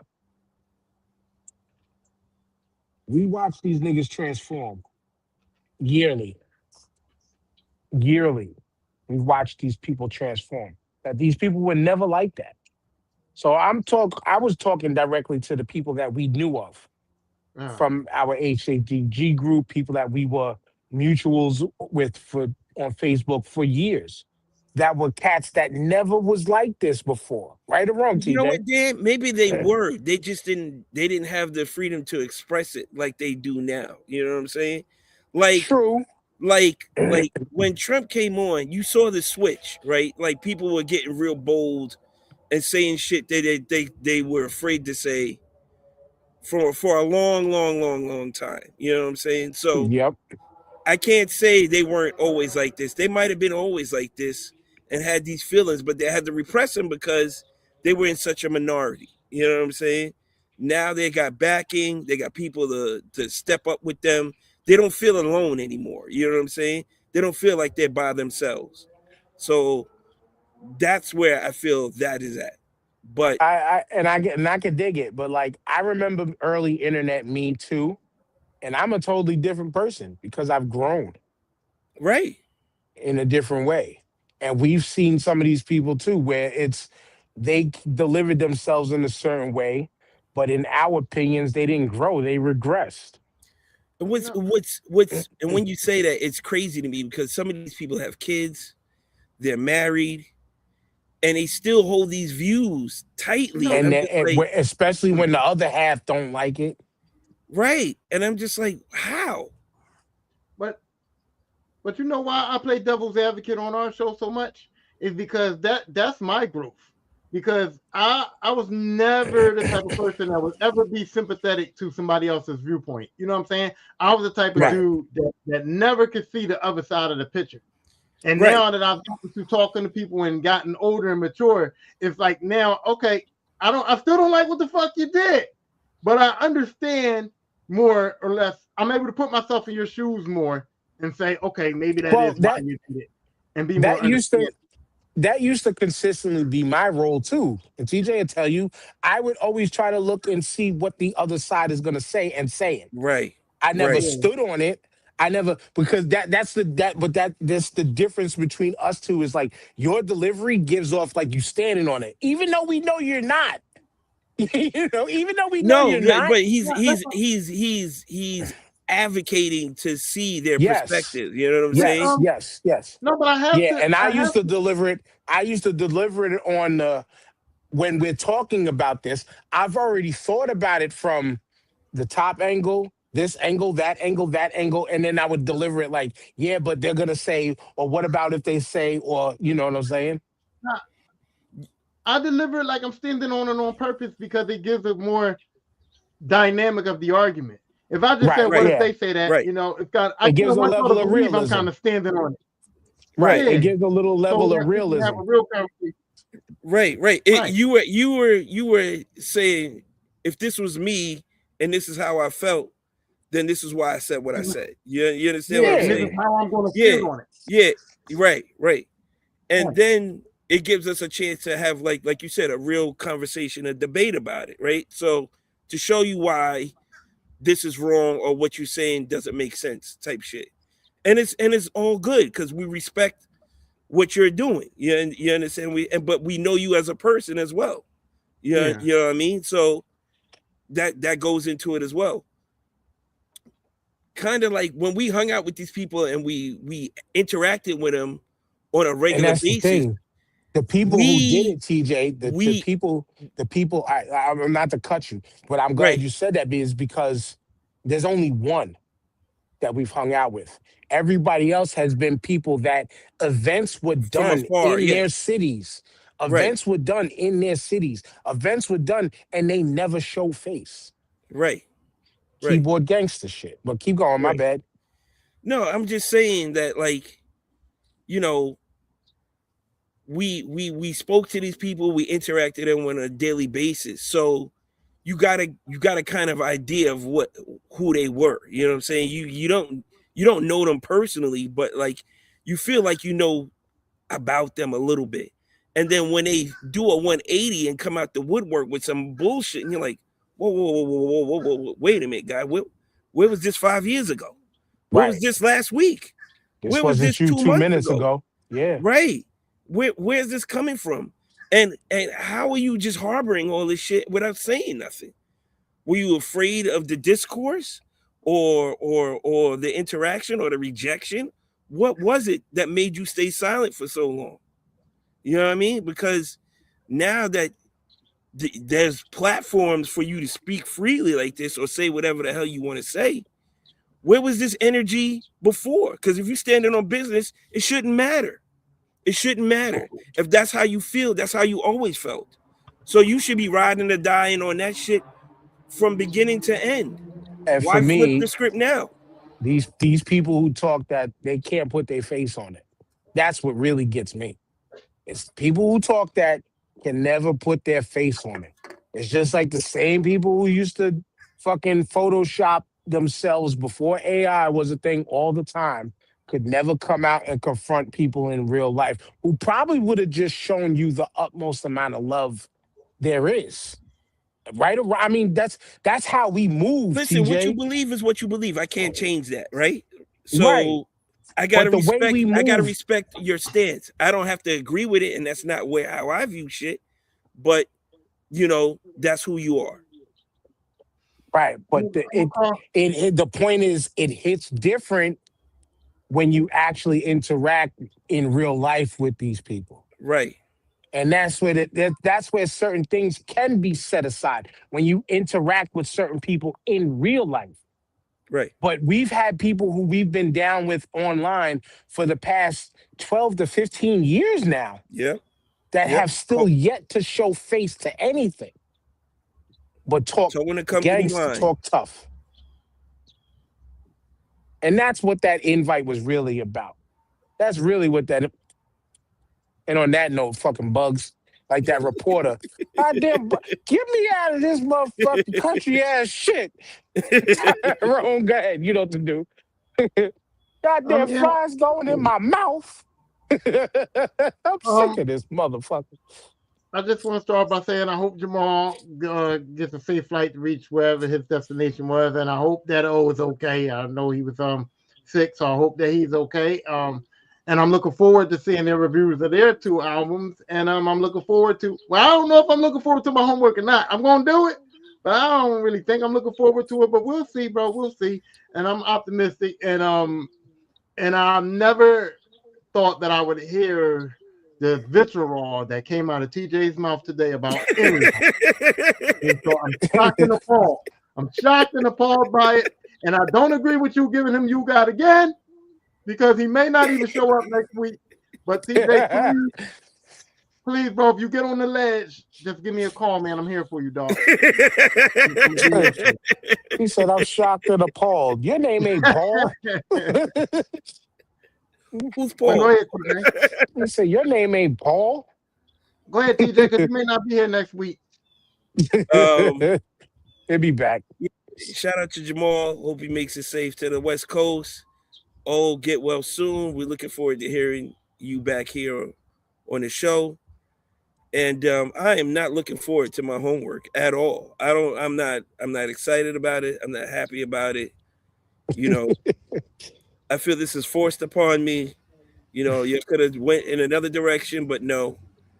I'm going to subject myself to this again. I'm not upset about what I said.